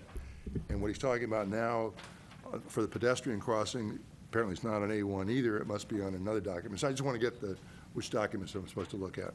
The civil plan, which is the sheets, the C sheet that is hung over there behind Commissioner Sayok, is the one that shows all the circulation and shows the stop signs. Is C1 in our packet? Yes, it is. It's C-2.0 is what it is. It's called a conceptual gradient and drainage plan. Of course you look there.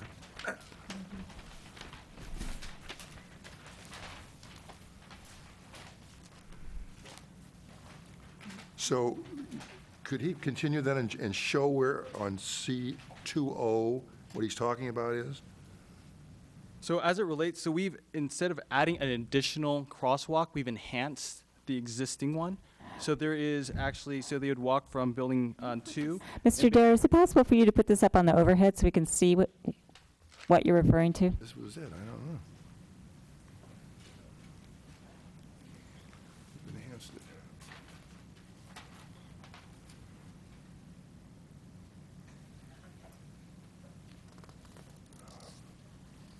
And if you're going to move to the map, take the mic with you, please. That's A1. You have A1 up there. Do you want us to look at C2 or A1? So we want to see the pedestrian and the stop signs.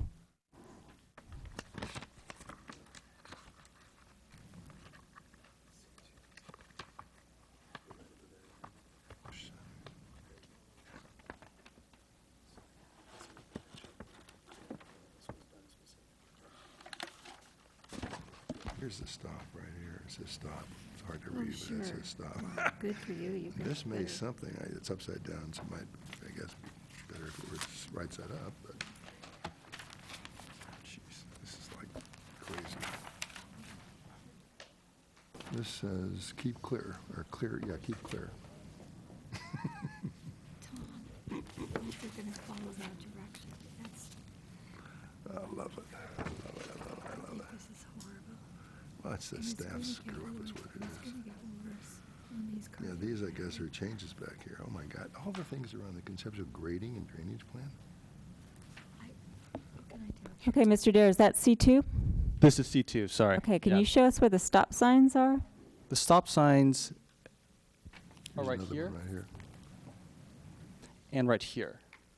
So I know it's a poor resolution, but if someone's driving along along Blossom Hill Over here. and they enter off of Blossom Hill, the concern was if there was car queuing within the project, it would prevent them from actually going into the residential. So what we've done is we've created a stop sign before the entry point, as well as we've added a keep clear. So that there is no, so we would be able to actually have clear traffic flow through. And then we have actually created a stop sign on this corner as well. So that addresses item number 2. Item number 3, this is the connection point between this building and this area here. Before we had just a walkway and it was unprotected. So what we've done is we actually have a walkway, we protected it, as well as we have an area that they can cross over right into a plaza. So that addresses item number 3. Commissioner Telesfor? What, can I ask what you mean by protected? Well, before it was, first of all, number 1, it was not marked very well. So we actually have included special and kind of clear delineated paving. Secondly, in between, in effect, it acts as an island. So they can walk, and we've basically created almost a little bit of a barrier. Here, I guess. Not like a vertical barrier, but there's a wider area for them to stand as opposed to just a walkway.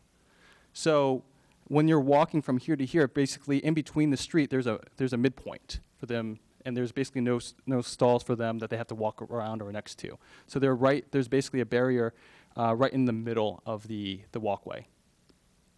And then basically it makes it so that they can enter there or cross into kind of where building number 3 is, I guess. Did you finish addressing, Mr. Erickson asked you to go through the comments of Mr. Cannon. Did you get through all of them?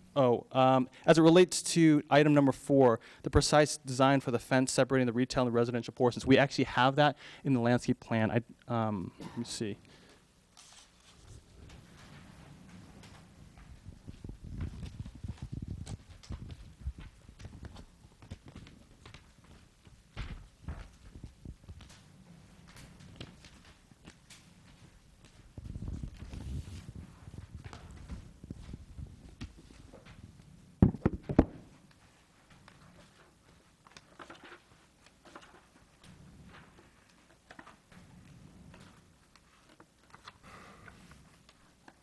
The landscape plan is sheet L2, and it's probably the Oh, right.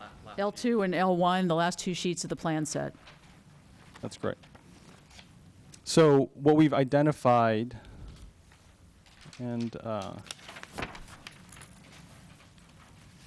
so we're going to have between, along the spine of the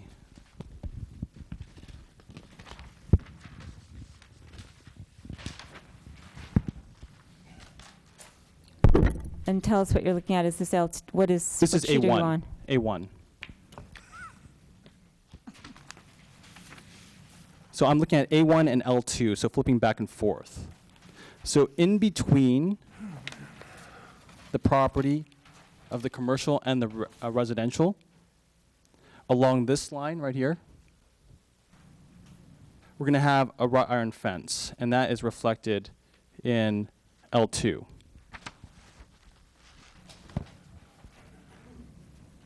And this area is where we can have, it's going to be able to be suitable for having vegetation on the fencing. So it's not just a black fence. We are certainly envisioning that we're going to basically make it a green screen, so to speak, but have it be where there is a distinction between.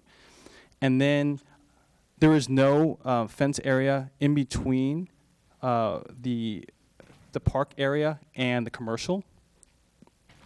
So we want it to be, as we had discussed at Planning Commission and at Council, that we're going to have kind of an open space to make it basically publicly accessible. But along this portion of the project where the residential is, we're going to have a stucco-based wall as opposed to just a redwood fence to be able to have that's more of the Spanish colonial style. So that's going to be along this edge. So we've addressed that issue. So that's number 4. Number 5, the architecture of the retail buildings is well designed with visual variation and interesting detail. So he has no comment on item number 5. So then the next page is, I see residential neighborhood number 1. The tall wood patio walls along the interior walls are less desirable than stucco walls. So we've turned that into stucco walls. So we've addressed item number 1. Item number 2, the garage facade on the townhouse is repetitive and less visually appealing than the typical garage facade on all the auto courts. So this is Dan Hale, and he can address those particular issues. Mr. Hale, will you introduce yourself and tell us what your role is in this project?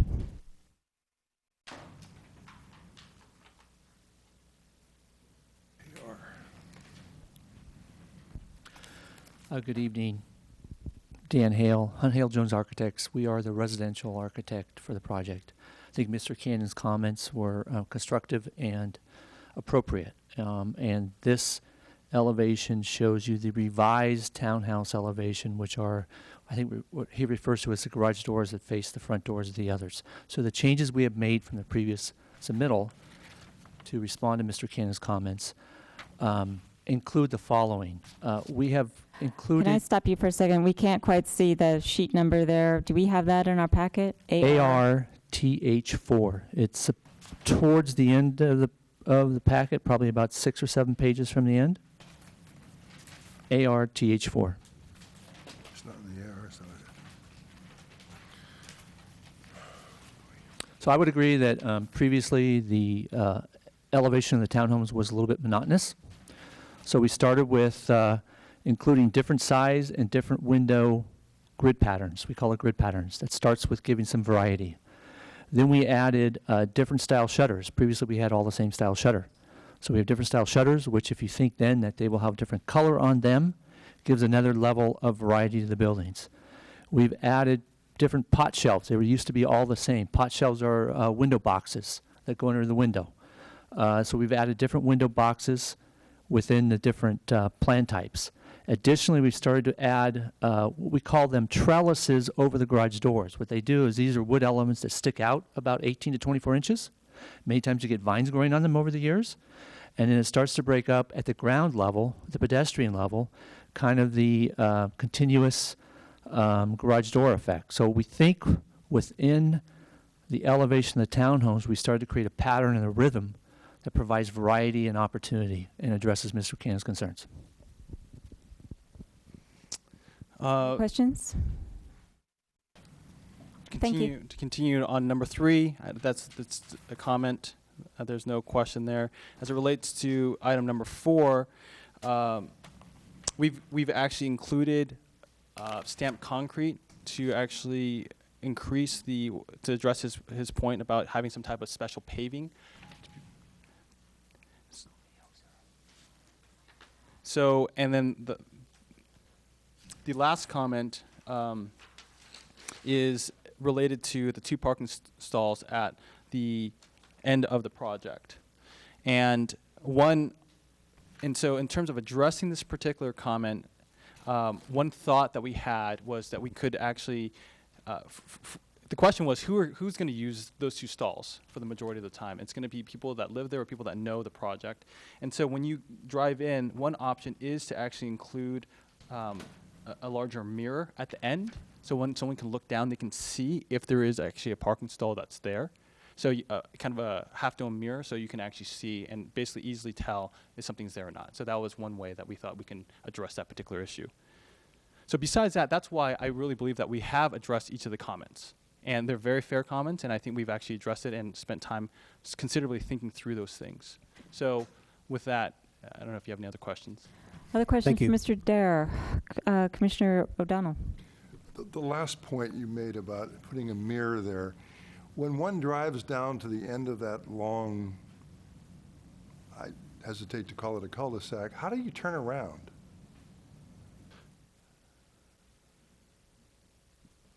As it relates to when you're driving down here, how do you? Mirror, and you say, oh, good, there's a parking spot. So you drive down the end of it, and you park. Right. Now, you have two choices. You can park facing the way you're going, or you can turn around and face coming out.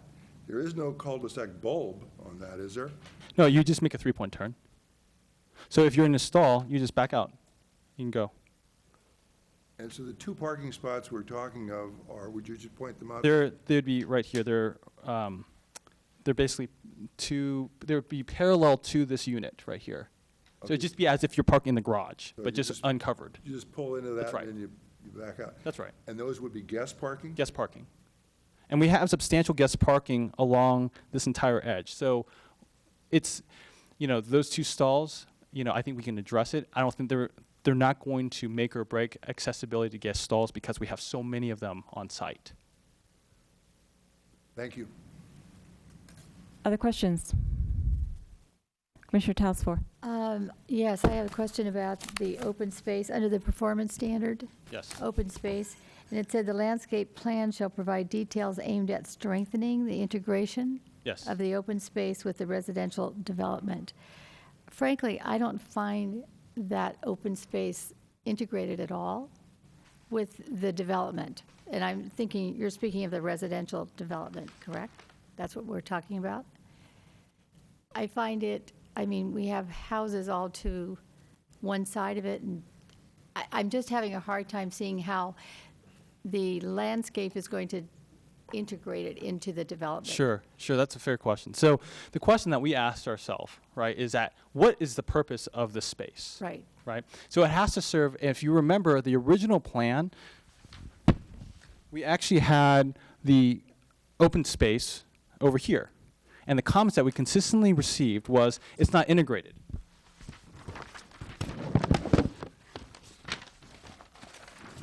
Sorry, a little technical difficulty here. But the question is, what does it mean to be integrated and what does that look like? So I think there's two things for us. One is that we have to be mindful that this is something that we wanted to create synergy right in the middle of the project. So imagine if you are getting a sandwich at the project and it's a very nice day and you want to go outside and sit, this is something that's unique where we can have all these park benches that line this grass area. Or if you're waiting to get into line for dinner, you have your kids out there and you're playing in the grass area. On the flip side, you have the residences, right? So we need to make sure that we can accommodate and make sure that it feels like it's part of a community. So the question is, what would do that? And so part of our idea was a larger grass space, shade trees, park benches, and that it creates a place of community. Now, we don't have necessarily a lot of structures or other things that we were contemplating, but if that's something that you guys want us to consider, we can definitely consider that or, condition us as part of the project. But that to us meant that having it be central to the project, having it to be where a place people can sit and have the active open space, I think we've addressed that. So are you telling me that that open space is accessible to the visitors to the shopping area? That's right. As well as the residents? Correct. So how do those barbecues work then? What do you mean? How does that functionally?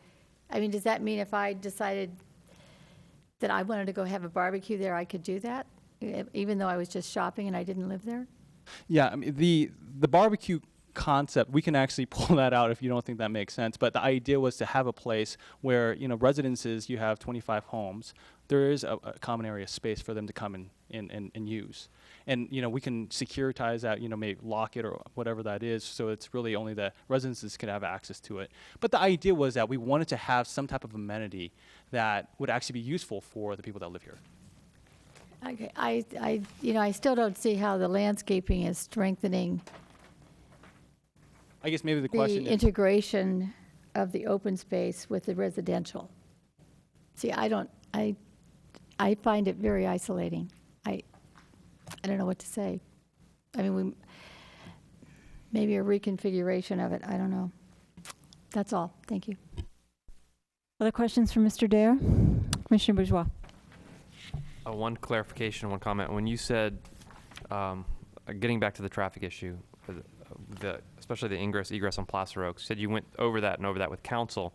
I'm assuming you were talking about through the PD process? Through the PD process. Okay. I just want to make sure that was, you hadn't had subsequent conversations. So this was through the PD vetted process. through the PD process. That's correct. Okay. And then my other comment was, I like Commissioner Talsfor, I was a little confused by the barbecue pits. Okay. It just doesn't seem, Yeah, by we my can take 'em count, out. by my count, there's like 4 of them there. If I got my little icons correct, it just seemed a very odd, an odd amenity for that. I actually appreciate the passive open space and kind of letting that space kind of find its own user. But yeah, that seemed like an odd amenity to me. We can definitely take that out. Any other questions? Commissioner Sayak.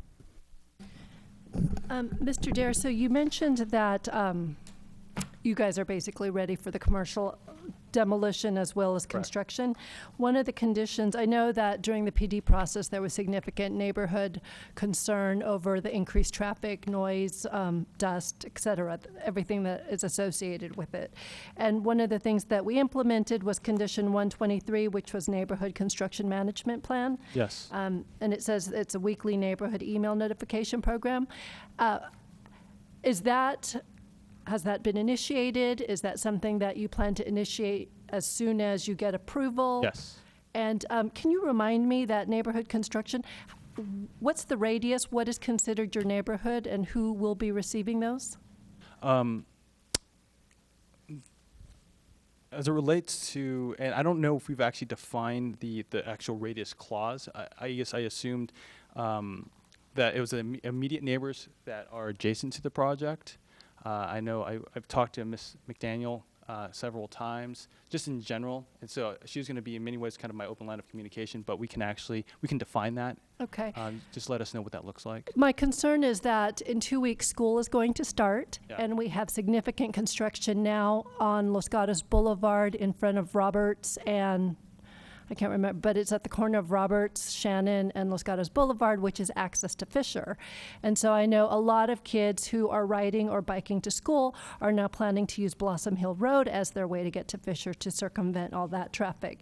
My concern is once construction begins here, now we have 2 areas that are heavily trafficked, and so I am asking of you to coordinate with the construction managers of that project to ensure that there's clear communication of what will be occurring when. And in your emails to the neighborhoods, if you can clearly communicate that as well, because I understand that a lot of these neighborhoods are sharing information so that their kids can get to school safely. Sure. No, that's great. And if I may, could you give us a status of your other project that is on Gateway and Los Gatos Boulevard? Because the last time you came before us, you also said that that was ready for construction. And so I just want to make sure that that ready for construction isn't the same ready for construction that you're saying today. Yeah, so just to clarify, that project is going to be basically for a full single tenant. So when I say it's ready for construction, subject to that particular tenant being ready. Here, we have 30,000 square feet of retail and 25 homes. We're not basing it just waiting for one tenant to come. So we actually have, we are starting construction with respect to the project. Not only do we have tenants lined up already with this particular project, but we're not waiting for one tenant to take the whole building for us to be able to move forward. So just to clarify, you're ready for construction on this one at 16005 Los Gatos Boulevard? Yes. But you are still not ready on the other project? Well, we are still working with this particular tenant. It's a little slow, but yes, we're working on and we're trying to get our plans together as soon as possible to help identify. We have the tenant. We're working with them right now. It's just been taking a little longer than we expected. Okay. And again, as I had said before, it's a concern to the neighborhood that the condition of the property, as is this, has been subpar. Okay. So again, the request, if you can make sure that that maintenance continues on a weekly basis at a very minimum.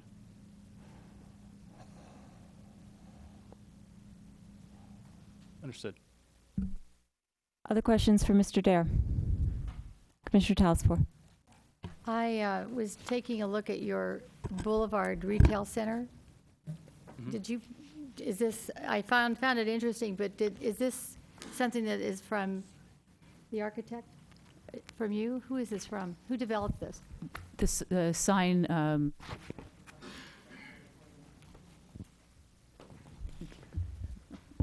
Please introduce yourself and let us know your role. My name is Kenneth Rodriguez, and my office is the project architect. And we did prepare the master sign program, which you're holding there. Except that what I noticed in here, and I'm not sure, I thought this was created for the town of Los Gatos, and it has City of Pleasanton in it. Oh, there may have been a typo in it. We have a master sign program. Is this what this is? Yes, it's a master sign program. So if there's that's a typo. Okay, because what I was hoping is that it would reflect what's in the commercial design guidelines. It does. Does it of Los Gatos? We've gone through and we've looked at each and every item that we've put in here, and we've placed it in there for a reason. It's consistent with the sign guidelines. Best of my knowledge, and staff may help me on this, but it's consistent with the sign guidelines and the design guidelines. Okay, well, all right, well, just so I know that this is meant, it is meant for here and not for the City of Pleasanton. Yes, it is. Yes. Other questions for Mr. Dare? Thank you, sir. I'm now going to ask anyone who's a member of the public to talk with us about this project, and I do have one card from Mr. Shepherdson.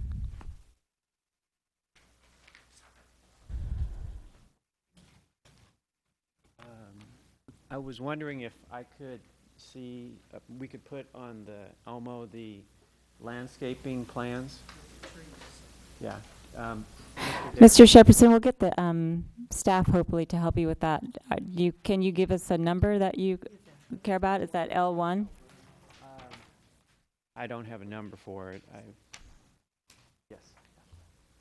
And if you want to point to a particular thing, if you just pull the microphone out and take it over, that we'd appreciate it. All right. Thank you, Chairperson Jensen. With respect to the approval of the project before the town council, an issue came up with respect to, I live at Oakram Way, 120, and an issue came up of the view corridors for the occupants of our complex. And it was represented that there was going to be these view corridors as part of the mitigation for the project, and that seemed to be persuasive to the council. And so I happened to come across this plan before the final approval, and actually it's not in this landscaping plan apparently, but what was placed in the view corridor was what I noted to be redwood screening. And so I inquired what that was, and apparently it was contemplated to plant redwood trees in the view corridor. And so I raised this with Mr. Rodriguez, and he said, oh, that we can change that, and you can raise it at A&S. And so I don't know how all this works because it's in the landscaping plan that was approved, but I was told now is the time to raise that issue, and I think this is within the jurisdiction of the Planning Commission here. So that's why I'm here, is to make sure that the view corridor is clear, because there was redwood screening in it, which would seem to obstruct the view corridor once that redwood trees would grow. And then also down the street, there was also on the landscaping plan a picture of the canopy trees, these large canopy trees sort of touching to the middle of the street. And so if those large canopy trees are in the view corridor, then again, that's obstructed. So that's why I want to raise that for your consideration. Just very quickly, I was, and I really didn't come here to talk about this, but the question was raised about that driveway and the turnaround. I would be a little bit concerned if a car drives in, and there's those 2 parking spaces. If you drive in there and you don't see that mirror and you're halfway down the street and there's cars in there, what do you do? Do you just back up because you can't make that turn? So with that. Mr. Shepherdson, thank you, but I'm going to ask you to go to the diagram. Can you just show us what you mean by the view corridor so we know what you're talking about? Just point it out on that plan if you can. If you can. Here? Yeah. There was, it's very difficult with this diagram, but the view corridor is essentially between down the streets, and then also there was a gap between the buildings, and so that was a view corridor, and I believe they were represented to be about 45 feet. So maybe Mr. Rodriguez could discuss this further, but it was the streets and then the gaps between the buildings. So, but I can't really describe it on this diagram here because I can't really tell where the, I guess one corridor is here. One corridor would be down the street, wherever that is here. And then it was between the buildings themselves when it's not on a street. Maybe there's another one over here. So there was 3 or 4 view corridors. Okay. And on a different diagram, you could, other than this, it had a circle like this, and it said redwood screening. And so I didn't know what that was, and then it was explained to me that that was going to be redwood trees. Okay. Other questions for Mr. Shepherdson? Thank you, sir. Thank you. Okay, I only have one card from a member of the public to talk about this, and that's Mr. Shepherdson. He's just got finished talking. Is there anybody else who wants to talk to us about this? Okay. Mr. Dare or Mr. Rodriguez or whoever you choose has 3 minutes to address Mr. Shepherdson's comments. Sure, I'd be happy to. Ken Rodriguez again. The plan does show trees along here. The redwood trees are located here. This is a continuous evergreen screen that starts at Blossom Hill and runs up this property line. These homes are a different condition than the homes from their association. The view corridors are still located here exactly where they were. We do show trees here. These are not redwoods. These are, and we'd be happy to change to another tree type if the residents so choose along this side. And I think where he was pointing was down in here where this other project starts, which runs roughly around right here. And you can see these dotted lines here. These are all of the existing redwoods and evergreens that exist today there, and they are dense. So we'd be happy to entertain any other idea for plant material along there. Or we could remove trees there. I mean, but in our case, you know, it's heavily planted. You can see that from the planting plan. And I thought Mr. Shepherdson did a nice job of just showing you where the driveways were. He's right about where they show. And then there's another one right here. Questions for Mr. Rodriguez? Commissioner Sayoc. Mr. Rodriguez, do you have your landscape architect present that can provide suggestions? No, we don't. Okay. I'll do my best to try to answer those. No, I'm just looking for an expert to tell me what trees would help mitigate Mr. Shepherdson's concern. So. Well, his concern was if, in fact, it's a evergreen right. redwood, we'd be happy to change that to a deciduous tree. We have other trees that are shown on this plan. We could select another tree, and I'm happy to have that as a condition of approval. That is not a problem. Okay. And we'd be happy to work with the city arborist to come up with the appropriate, I think, deciduous tree, it sounds like there, so they lose their leaves in the wintertime, and then they have lighter leaves in the spring and summer. Okay. Is that consistent? Any other questions? Well, excuse Actually, me, we're just I going to did ask- have discussions between the commissioners and the person at the podium. So, Mr. Shepherdson, you could talk after. Any other questions for Mr. Rodriguez? The one point I did want to mention, if I could, Chairperson Jensen, is I wanted to be consistent with what the homeowners were looking for there. If they're looking for an evergreen tree or no tree, we're happy to provide that. So whatever condition of approval you see fit tonight to do on their behalf, we would like to agree to that. Okay. And Madam Chair, if I may, since I'm the one that asked the question, what I'll do when it is time for Commissioner deliberations is have staff direction on how to proceed on this. Thank you very much. Other questions for Mr. Rodriguez? Thank you. I don't see any.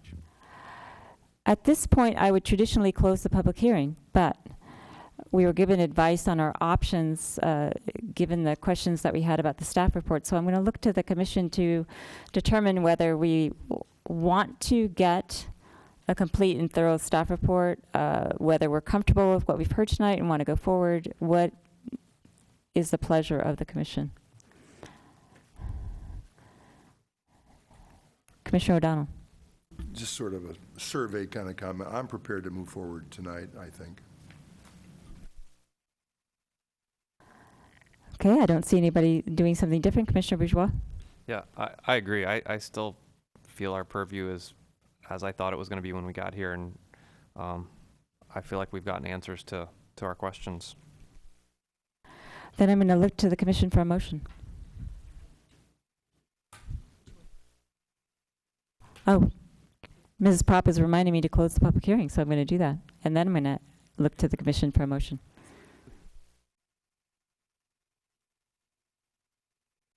Or Commissioner Sayak, did you want to ask staff your question regarding the proper procedure for trees?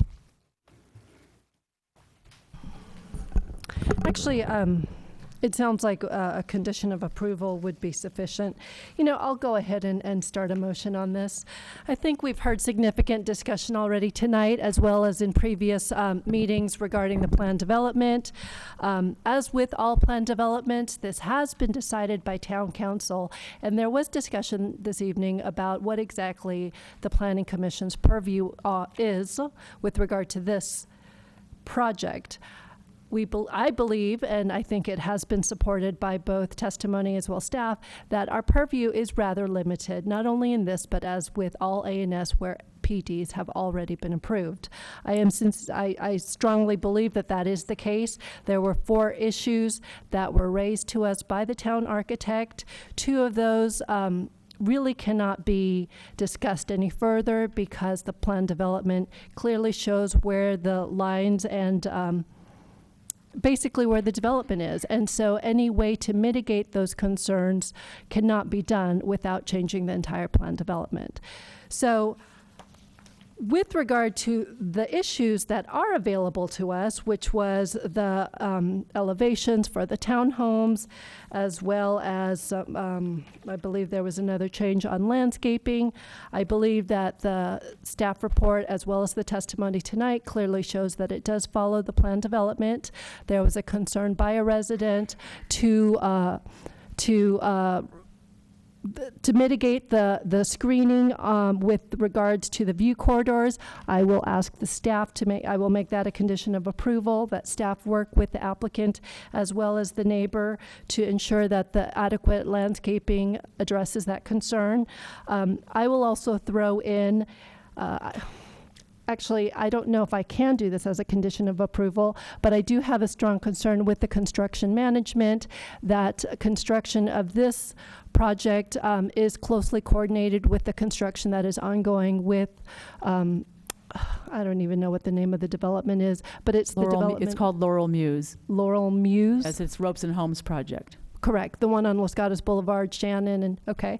I'd like that to be closely coordinated because, as I stated during public testimony, those Blossom Hill Road and Roberts and Los Gatos Boulevard, it's the only way to Fisher, and with construction on those 2 projects occurring, that will severely impact the safety of some of the kids going there, and I want to make sure that we are doing everything in our purview to make sure that people are well alerted of what types of conditions are going to be occurring occurring once school starts. So with that, I'm going to make the required findings and considerations in Exhibit 2. Let me start there. That architecture and site application S-12-042 through S-12-059 is subject to the performance standards included in the PD ordinance, which is contained in Exhibit 3, the conditions of approval, which are contained in Exhibit 4, and that the architecture and site that is before us is in compliance with the specific ordinance 2197. Is there a second? Commissioner Bourgeois. I'll second that. If I just would clarify the condition that the screening vegetation along the view corridors be lowered or changed.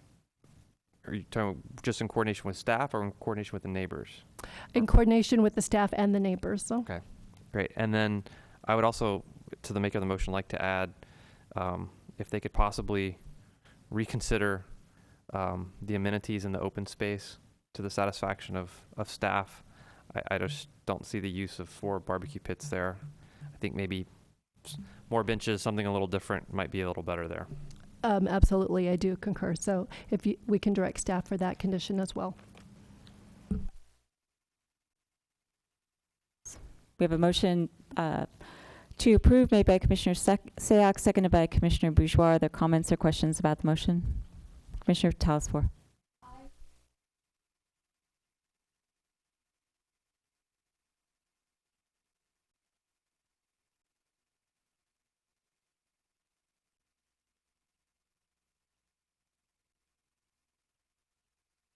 I would like to suggest that we possibly bring, when signage is applied,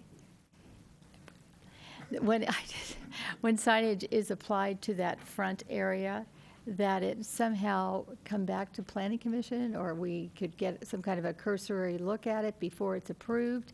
Whether it's just as a desk item one night, I don't even know how we would do that, or who I would ask, staff or Chairman Jensen, how would we? Well, I think the first question is procedurally, does that need to be part of the motion and accepted by the mover and seconder? Or is that properly a second motion to request that a particular building on this, under the signage plan, not be left to discretion of staff, but actually come back to Planning Commission?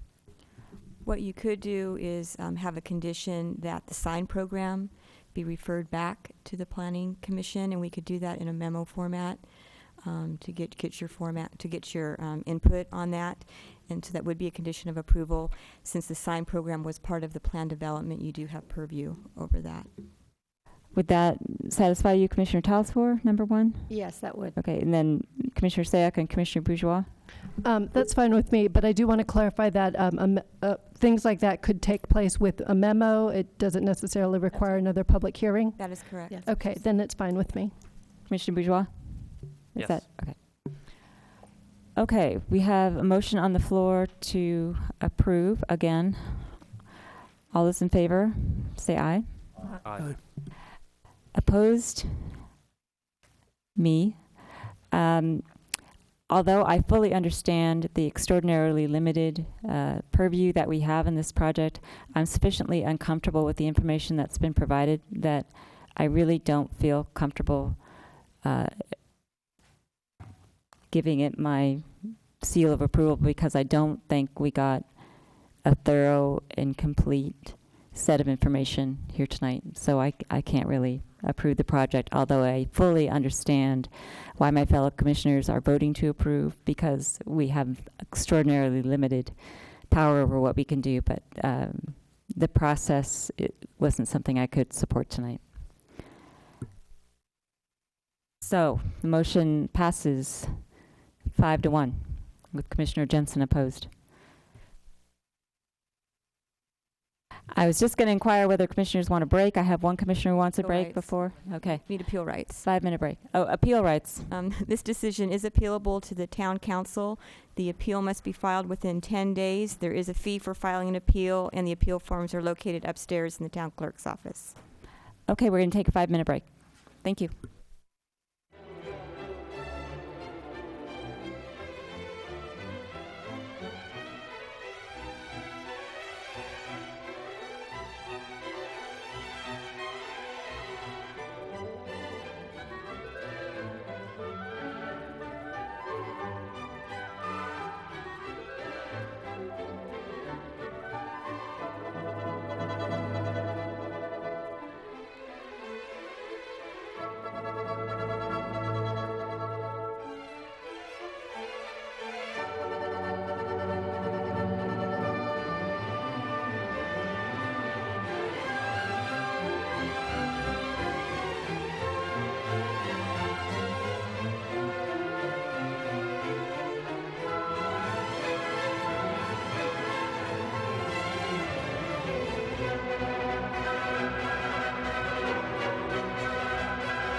Okay, we're going to come back in session and consider item number 4, which is a draft sustainability plan for the town of Los Gatos. And I'm assuming we have a presentation because we have a slide up. Good evening, Commissioners. Joanna Jensen from the Planning Center DC&E is here to give a brief presentation on where we have been with our sustainability plan process. Thank you, Jennifer. I will run through this presentation very quickly. In particular, the first few slides kind of repeat information that you've already been provided in your staff report, so I don't want to belabor these points. I do want to say that in terms of the regulatory context for your sustainability plan, there's a growing body of state and regional legislation that very strongly encourages communities to adopt a GHG emissions reduction plan, which is what your sustainability plan would do, would be. It is not a technical requirement, but in this day and age, in terms of the evolving CEQA framework and Attorney General's letters, it is very difficult for a community to address greenhouse gas emissions and impacts and mitigate those impacts in the absence of an adopted plan like your sustainability plan. So a lot of questions that I get from cities are, is this required for us to adopt it? It's not required in the same way that a general plan or a housing element is required, but it's much easier for you if you do have one of these plans in place.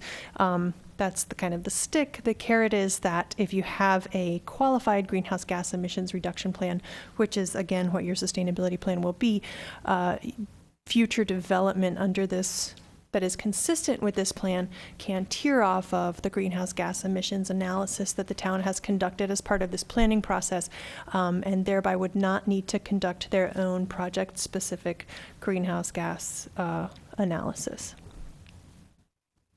As you've already seen in your staff report, this also implements General Plan Action ENV 13.1, which is part of your adopted general plan. And we are on schedule to adopt the sustainability plan within the time frame established by Action ENV 13.1. Throughout this process, which has been going on since last winter, we have been building on the input that we got through the General Plan 2020 update. We've had 2 study sessions with the Town Council, as well as both a community workshop and a community open house. The open house was held just in June, early June, right before the Town Council study session. Tonight, we're asking the Planning Commission to make a recommendation to Council, and then this plan will go to Town Council on September 4th for their action. So the sustainability plan itself includes these components that you see listed on the slide: an inventory of existing quote-unquote emissions, which we selected a baseline of 2008, given guidelines from the Bay Area Air Quality Management District and the availability of data; a forecast for the year 2020, which is the horizon year established by AB 32, the law that establish statewide targets for greenhouse gas emissions reductions. The plan includes a target for the year 2020 and then a series of measures to achieve that targeted reduction. The measures can be divided into 2 broad categories: community-wide measures that affect all or many different types of development in the town, including private development projects, and then municipal operations measures that would affect things like the goods that the town purchases, the energy in town facilities, the town fleet, for example. And then it also includes a section that evaluates the cost effectiveness of each measure, the relative cost effectiveness, and establishes responsibilities and timelines for implementation of these measures. The measures are in the 8 categories that you see listed on the screen. Transportation and land use measures cover things like bicycle and pedestrian friendliness. Green building covers building materials. Renewable energy and low carbon fuels has measures relating to solar energy and other forms of alternative energy generation, as well as things like electric vehicles. Energy conservation is self-explanatory, I think. Water and wastewater sectors can generate GHG emissions through the electricity needed to treat or transport water and wastewater, and so anything that we can do to conserve water or reduce the amount of wastewater that we generate will reduce greenhouse gas emissions. Solid waste addresses recycling and composting. Open space addresses the space for community gardens, which will reduce the greenhouse gas footprint of people's food here in Los Gatos. And community action are education and efforts that the public can undertake to increase awareness of climate change and greenhouse gas related issues. So consistent with AB 32, the sustainability plan establishes a target to reduce greenhouse gas emissions to 15% below the baseline by 2020. Again, this is consistent with the statewide goal established in AB 32. This is a table that summarizes the existing emissions, what your target would be based on a 15% reduction from those emissions, what your 2020 business as usual emissions would be. We use business as usual to refer to what the emissions would be if no changes were made in our current practices. 2020 adjusted forecast is revised 2020 forecast that takes into account state and federal measures that will affect things like fuel mix or the way that electricity is generated in California, things that are beyond the town's control. You can see that just with those state and federal measures, we achieve a significant amount of reduction. So what's left over for the town to address through its plan is this 4,230 This abbreviation stands for metric tons of CO2 equivalents, carbon dioxide equivalents. each. This is the standard unit of measure for greenhouse gases. There are many different kinds of greenhouse gases. There are 6 different kinds that are specifically recognized in state law. Each one of those has a different level of effectiveness in terms of its impact in the atmosphere. So in order to be able to compare these gases, each is assigned a value that's called a carbon dioxide equivalent, meaning it's factored so that it is equivalent to the impact of a similar amount of carbon dioxide. So that's the abbreviation there. The town needs to address a gap of 4,230 metric tons. And through the draft sustainability plan that you're considering tonight, we estimate that you would reduce greenhouse gas emissions by about 9,300 metric tons. So you do exceed your target with the suite of measures included in the draft plan.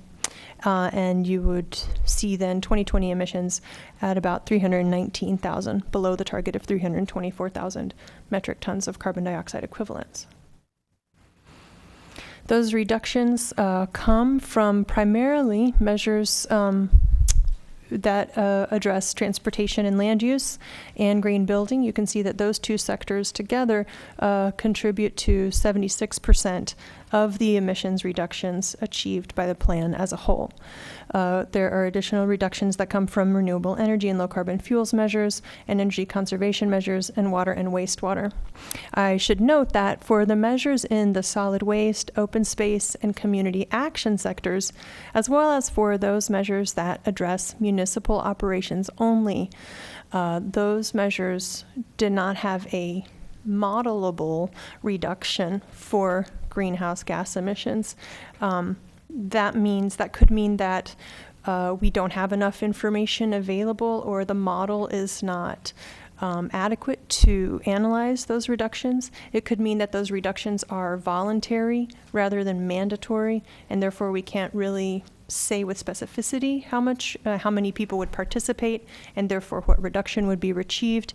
In the case of municipal operations, the emissions from town government operations are less than 1% of the overall emissions, and so a reduction from an individual measure within that 1% is too small for us to really accurately present data for from our model. So those are not shown based on the modeling results to contribute to the necessary targeted reduction. However, we believe that they are important things to do, that they contribute to the town's goals of being a more sustainable community, that they're consistent with the input that we heard from the community, and therefore we certainly think that they have a role to play in your sustainability plan, even though we can't necessarily assign a number to them based on our modeling. That's my final slide. Thank you. Questions from Ms. Jensen? Commissioner Bourgeois. Can we also do questions of staff at this time? I'm sorry. Yes, absolutely. Okay. Thank you. I have some process-related questions. Commissioner Sayak and I have served on a sustainability committee that just kind of stopped happening. And this just seems like would have been the perfect avenue to engage that committee. And I was a little concerned reading through this the conclusion, town council has held 2 thorough study sessions, both before and after public input. And so why is it coming to us now? It seems like if it's council's already approved it, then now we have to make a recommendation to council to approve it. The process seems confusing to me. It seems like it's coming from the top down instead of building its way bottom up through the committees. So I was just a little confused by the process. From a process standpoint, the document in itself has a town council adoption requirement at that policy level, and we felt it was important to get their input from the very beginning on the measures so that the effort that we spent to model the measures was well spent, that we didn't spend a considerable amount of time measuring measures that the council wouldn't even deem appropriate in the town to begin with. After that first study session that deleted some of those measures, we did do the community workshop, as well as routed out the draft measures to the planning commissioners and those members of the sustainability plan that were still part of various commissions in town. We did ask for their feedback through that process. It is coming to the Planning Commission now after the 2 town council meetings and the public comment period in order to present to you what we have compiled based on all of that previous review. So without, I'm sorry, Commissioner Sack, just if I could follow up, without revisiting an earlier conversation, what is our purview here? I mean, I mean, this is a big document. There's a lot in here. And, you know, we just got this on Friday on top of 3 other inches of paper. And quite frankly, I don't know that I feel like I've gone through. I mean, we just went through the general plan update, and there's a lot of language in the general plan update about certain things we would and wouldn't do. And I haven't been able to cross-check all that with this sustainability plan. So what is our purview? And then also, what is the timeline? I mean, is there something pressing that we can't push this out a little bit so we can spend a little more time with the document? So in terms of your purview, because it's a policy, you do have per town code the responsibility, for lack of a better term, of providing some recommendation to the council on policies. Although you wouldn't necessarily be adopting the policy, the town code does provide you the opportunity to make recommendations on that policy. That's your purview. In terms of the amount of information that is included and your comfort level in making a recommendation, the direction from the general plan is to adopt it within 24 months of the adoption of the general plan, and also it must be in place prior to the adoption of a specific plan. So there's 2 timing components that come into play in terms of timing and the necessity to make a recommendation tonight or in the future. You do have the option of making a recommendation to town council to either not adopt it until the Planning Commission has further review. You can make a recommendation tonight or a motion to continue the matter to another Planning Commission date. You do have a couple of options. Those are the ones I can think off the top of my head. So the option to continue would not critically impact that 24-month deadline? It does in the sense that it wouldn't meet the requirement in the general plan. As Joanna mentioned, the greenhouse gas reduction plan, our sustainability plan, isn't a hard, fast requirement, but it does serve a purpose outside of the sustainability plan itself. It would be beneficial to make a recommendation tonight, but if staff could have a moment, there may be some scheduling that we can give you some answers on. Thank you.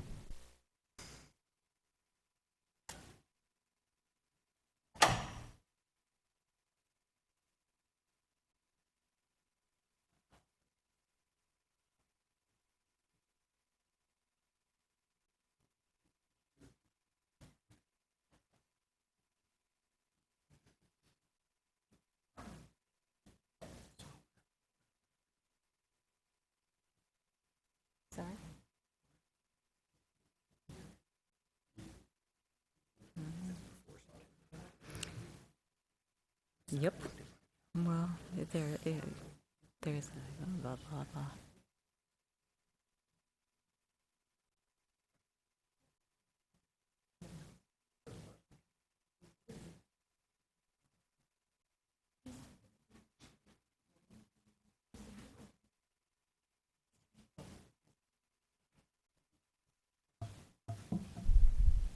Thank you. In terms of timing, you could continue it to the August 22nd Planning Commission date, and then we would still be able to place it, if you felt comfortable with your recommendation on that date, maintain the hearing date for September 4th for Town Council. Commissioner Sayak, you had a question. I did, and not to belabor the process again, but perhaps I was fired from the Sustainability Committee and didn't know it, but I don't think I ever reviewed this. And so I'm wondering if the other members of the committee have had a chance to review it. And also, I completely concur with Commissioner Bourgeois' comments. It's very lengthy. And for a plan to be effective, one of the things that I've always been concerned about moving in this role is that the different plans that we implement do not conflict, if in anything, are cohesive with one another. And so serving on the general plan, I'd like to make sure that this doesn't in any way conflict, and that if there are ways that it supports it, also working on all the affordability, particularly since a lot of the reductions are in the land use area. I'd like to see if there are ways to that those areas can be synchronized. We're looking at how this will affect specific plans in the future. We have a huge potential development on the North 40. I'm just a little concerned that if we rush this, we may produce a document that is ineffective the minute it's approved. And so I would actually request some additional time to go through it to make sure that the other colleagues that have expressed interest in sustainability have also had a chance to review it, and that I just really have the time to really digest the information. Commissioner O'Donnell, before I call on you, I'm just going to ask Commissioner Bourgeois, did you get a copy of it? You're on the Sustainability Committee? Yeah, if I did, I don't have any recollection of getting it. So, Commissioner O'Donnell. I just wanted to find out again, is this all being framed by the September date for the council? In other words, the reason I'm asking that question is I'm leaving tomorrow for Turkey, and I return on the 22nd, probably at 7 o'clock in San Francisco. I don't mind, but so, you know, if you've got a bind, it hasn't been clarified. If you say, look, it's really important we get it to the town council by September, pick a date, and therefore, the best I can do is the 22nd, that makes sense to me, but I don't know what your answer is. It is ideal for us to keep it on the September 4th town council agenda, and the reason for that is the deadline established in the general plan. Which is what? Is 24 months from the adoption of the 2020 general plan, so that's September 2012. So it could be at the end of September.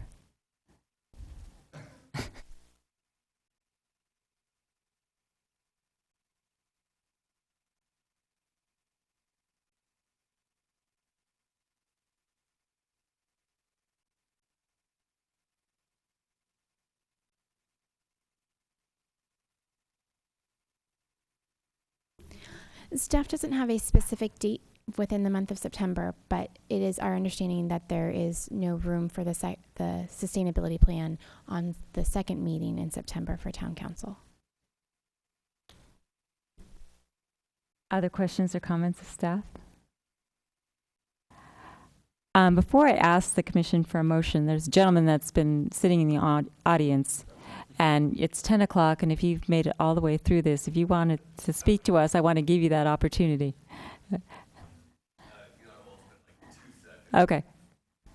My name is Terry Mark, architect in town, and I found out about this on Thursday last week. Served on the board with the AIA for Sustainability, City of San Jose, a whole bunch of other cities. Finally was able to print out this thing on Monday, and so I'm in the same place that what I'm hearing tonight is that I've got 185 pages of document, and a lot of it refers to green building practices that aren't tested in the state and not tested locally. So I'm a little worried about some of the Cal Green discussion that's going on. I know there's been study sessions, I've heard about them tonight, but I was not aware of them. And actually I took away and went to dinner and then came back, so. So Mr. Martin, is it fair to say that you would advocate a continuance of this matter to study it? Oh, absolutely. Okay.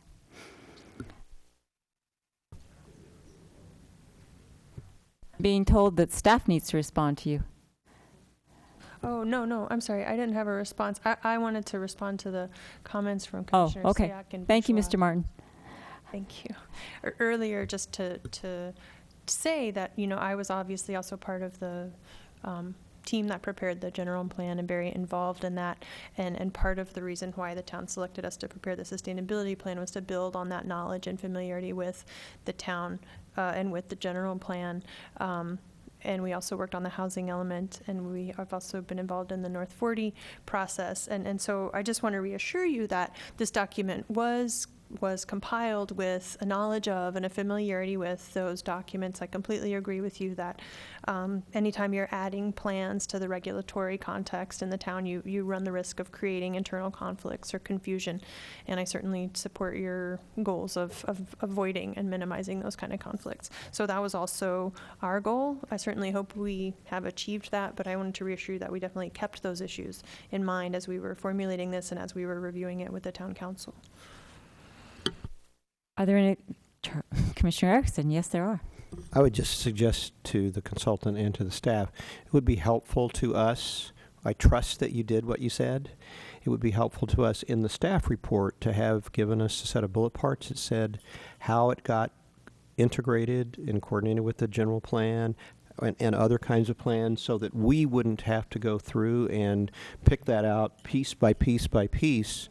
Would make a more robust staff report that would help us understand how those are integrated together. Sure. I can comment on that generally if you want me to, or I can wait.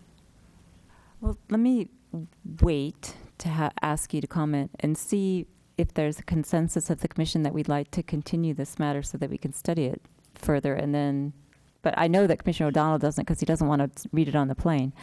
Well, let me just say this, that I understand the problem with the council. But in a sense, that is not our problem. I saw this document very, very recently. It's either a significant document or it's not. I am told it's a significant document. I don't think we're being given a reasonable time in which to look at it. Certainly the 22nd would be better than tonight. And it'll break my heart not to be able to go over this thing, but I probably won't read it in Turkey. I would love to get it longer than the 22nd. So we have to do what we have to do. But I mean, I don't know why it is our problem that we've been given no time. It's just that if it's going to happen, then it is our problem. I mean, in other words, if it's always going to go to the council on the first meeting in September, then we're between a rock and a hard place.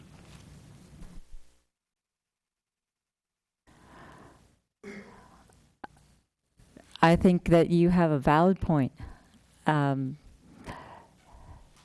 So I'm looking to commissioners for, I think I'll just close the public portion because we've had one public member and he's spoken to us. Thank you, Mr. Martin. And look to the commission for a motion. And I'm assuming that it's a motion to continue, and the question is to what date? Commissioner Sayak. I just have a question. At what level of detail did the council go through the report? Again, trying to understand, I don't want to be redundant. So if they've actually gone through this report and have gone through and said, yes, we will, for example, I'm looking at page 628 on developing an ordinance against banning the use of two-stroke engine leaf blowers. So if the council have already said, yes, we will develop an ordinance by 2015, it seems like it would be a waste of our time to actually go through these if they've already said, yes, this is important to us, no, that's not. So I'd like a better sense of really, again, I guess it's the comment, what is our purview tonight? And what exactly are you looking for in terms of comments? I mean, I could provide several right now in terms of just formatting, in terms of, seems like with the plan, there should be more specificity of who's responsible to do what, at what time. Is there any priority? Is the leaf blower ordinance more important than the lead residential ordinance. I'd like to get a better sense of how closely they looked at this document and whether they weighed the different measures and whether they've completely agreed that these are measures and ordinances that they will be supporting. I can respond to that. I think we just want to kind of reiterate a little bit the background that Jennifer touched on, because we didn't go into a lot of detail about the kind of technical side of this process as part of my presentation yet. This obviously, as you've seen, is a document that needs to be quantified to satisfy reviewers at the Bay Area Air Quality Management District, for example. If anyone from the Attorney General's office wanted to review this, we need to be able to quantify the emissions that will be achieved from these measures and in total from the adoption of the plan itself. That modeling process is pretty complex, and it takes a lot of hours of work by consultants in the Planning Center DC&E and by traffic engineers to model VMT reductions, for example. And it's a significant investment of time and effort. So as Jennifer alluded to, before we undertook that work, we wanted to make sure that we were looking at a set of measures that would be acceptable to the town council, because they are the ones that are ultimately going to have to adopt this. So at our first study session, we kind of talked in general about the kind of sectors that we were going to be looking at, the types of measures that might be acceptable, the types of measures that are in place in other communities. And then at the second study session with them, we brought back information about what we had heard at the community workshop, along with a more defined set of draft measures that we had modeled and had information about the relative low-high cost effectiveness of and the emissions reductions that would be achieved by those measures.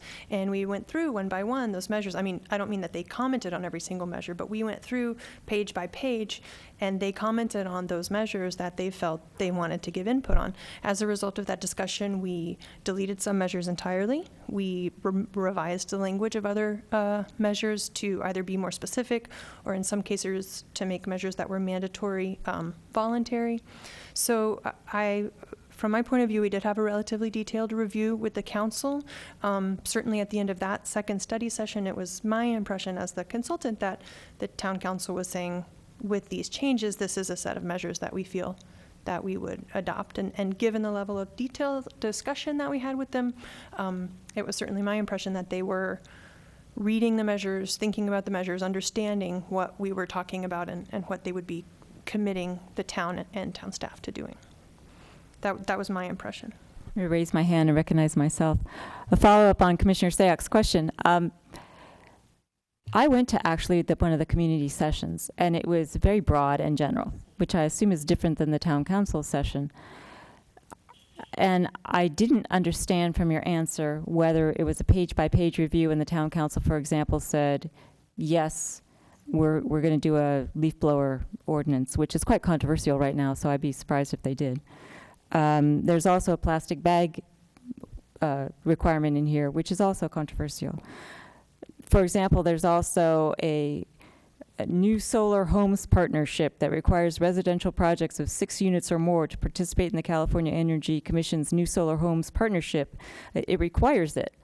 So, okay, does that mean Swanson Ford needs to participate in this California Energy Commission new solar homes partnership? Has the town council said they have to do that?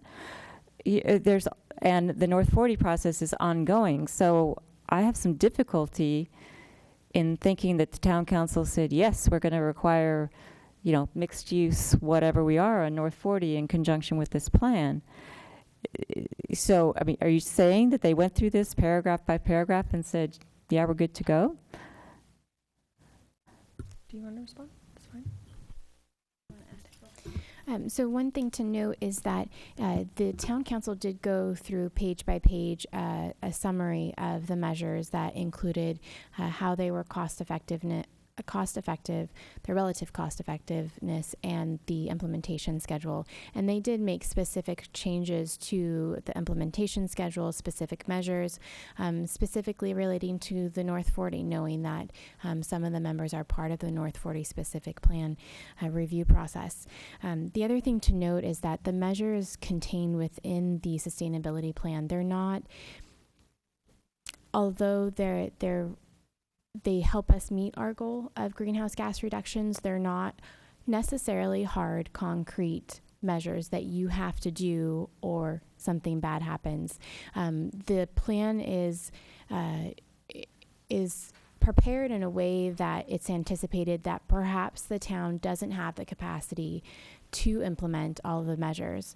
Perhaps with additional research, as the town looks at implementing the measures, they find that it's not appropriate for the town. So one thing to consider when you're deciding on whether the measures are appropriate, whether or not more review is needed, more detailed review is needed, this is not your last opportunity. If there's a policy change, it will come before the hearing bodies again. So just keep that, pardon me, in consideration that the measures themselves aren't cemented in stone. These are guidelines, they're goals for the town to help us reach our overarching goal of a greenhouse gas reduction target. Other questions or comments?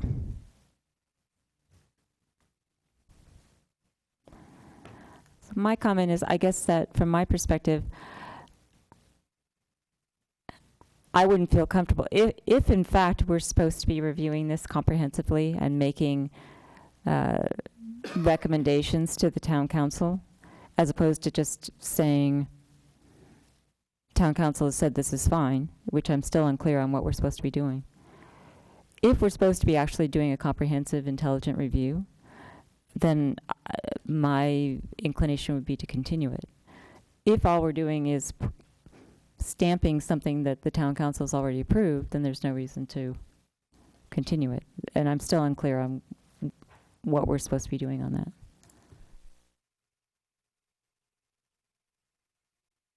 I have a comment on the continuance if you want me to discuss that one, or would The continuance doesn't matter if we're not supposed to be doing a comprehensive review.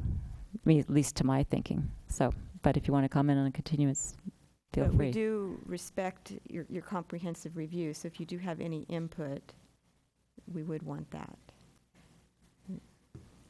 Do you members of the commission feel like, well, Commissioner Bourgeois, you had your hand up. Can I make a motion? Absolutely. Okay, with all due respect to Commissioner O'Donnell, maybe it's just because I'm jealous of his trip. I'm going to move that we continue this to the August 22nd meeting. Regardless of whether, I mean, we're being asked to review it. I can't rubber stamp this. I really need to give it a more thorough review, regardless of what they do or don't want us to do. I feel like we should give it our best effort and actually spend some time with the document and give it an intelligent, thorough review. So I'm going to move to continue to the 22nd. Okay, we have a motion to continue. Is there a second? I'll second it. It's seconded by Commissioner Sayoc. Does anyone want to make a comment or a question about the motion regarding the continuance? We know you're going to Turkey. Commissioner O'Donnell. This may be premature, and the council can tell me, but I'm going to abstain simply because I am not trying to get out of this work. I certainly understand that 22nd, that's fine, but I don't want to vote for it because I do think this is a heavy piece of work that deserves attention. And I would love, notwithstanding my own limitations, to give it that attention. I won't be able to. So I'm just going to abstain, that's all. Okay, so we have a motion to continue to August 22nd, made by Commissioner Bourgeois, seconded by Commissioner Sayoc. All in favor, say aye. Aye. Opposed? None. Abstaining? Commissioner O'Donnell. So we've continued to August 22nd. Yes? Out of sensitivity to Commissioner O'Donnell, staff will verify if the town council meeting date can be moved later than September 4th. And if yes, staff will request at the August 22nd meeting to continue it to the meeting of September 12th to allow more opportunity for the entire commission to review it and Mr. O'Donnell.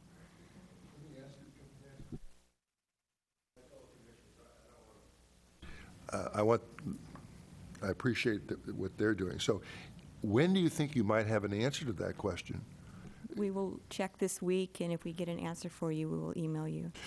It's not so much me, I just want my fellow No, I meant the commissioners to entire commission. understand what their timing would be. Can we make the motion to continue to August 22nd somehow conditional so that we don't get to August 22nd, then have to continue again if we already know in advance that it's going to be continued? You would need to continue it, and we're going to have a meeting on August 22nd anyways. We have to continue it to a date certain. You can't continue it to... Okay, but you would send us an email saying, okay, it's going to be continued, so we would know that we'd have the extra time prior to the August 22nd meeting? Correct? That's our goal, is to find Okay. out this week. Thank you. I think that finishes item number 4. And is there a report from our community services? Yes, there is. At the last council meeting, which was Monday night, council reviewed 424 North Santa Cruz Avenue. That was the conditional use permit for a wine bar in the Zanardi Center. They did approve that application. They also reviewed 160 West Main Street, that's the old Valeriano's restaurant, to modify that use permit. They did approve that application with the Planning Commission's recommendation of not permitting the live entertainment. And then I have an item to inform you about that on August 20th, the Town Council will be discussing the reuse of the old library space. And the uses that are being contemplated under that concept plan include space for the Friends of the Library bookstore, museums of Los Gatos, and that would be for exhibits, workshops, and storage area. And the museum at the, which is located West Main and Tate, that's the museum that will be proposed located to the library. And the rest of the space will be proposed for town staff and related uses. A conditional use permit will be required for this use, and the museum's goal is to be able to relocate by January. So most likely in the next few months, we'll be seeing a conditional use application regarding the reuse of the library. Commissioner Sayak. Just a quick question on the Valeriano's application. Did they approve it in its entirety in how we recommended it, or were there any changes specifically to the hours? Because we kept it within the alcohol. It was directly your recommendation. Okay, thank you. And Planning Commission would be, the video is available online, and there were comments about the Planning Commission decision and process, and you may wish to review that for clarification. And several of the council members did refer to the thoughtfulness and input and recommendation from Planning Commission. Any commission matters? We're adjourned. Thank you very much, everyone.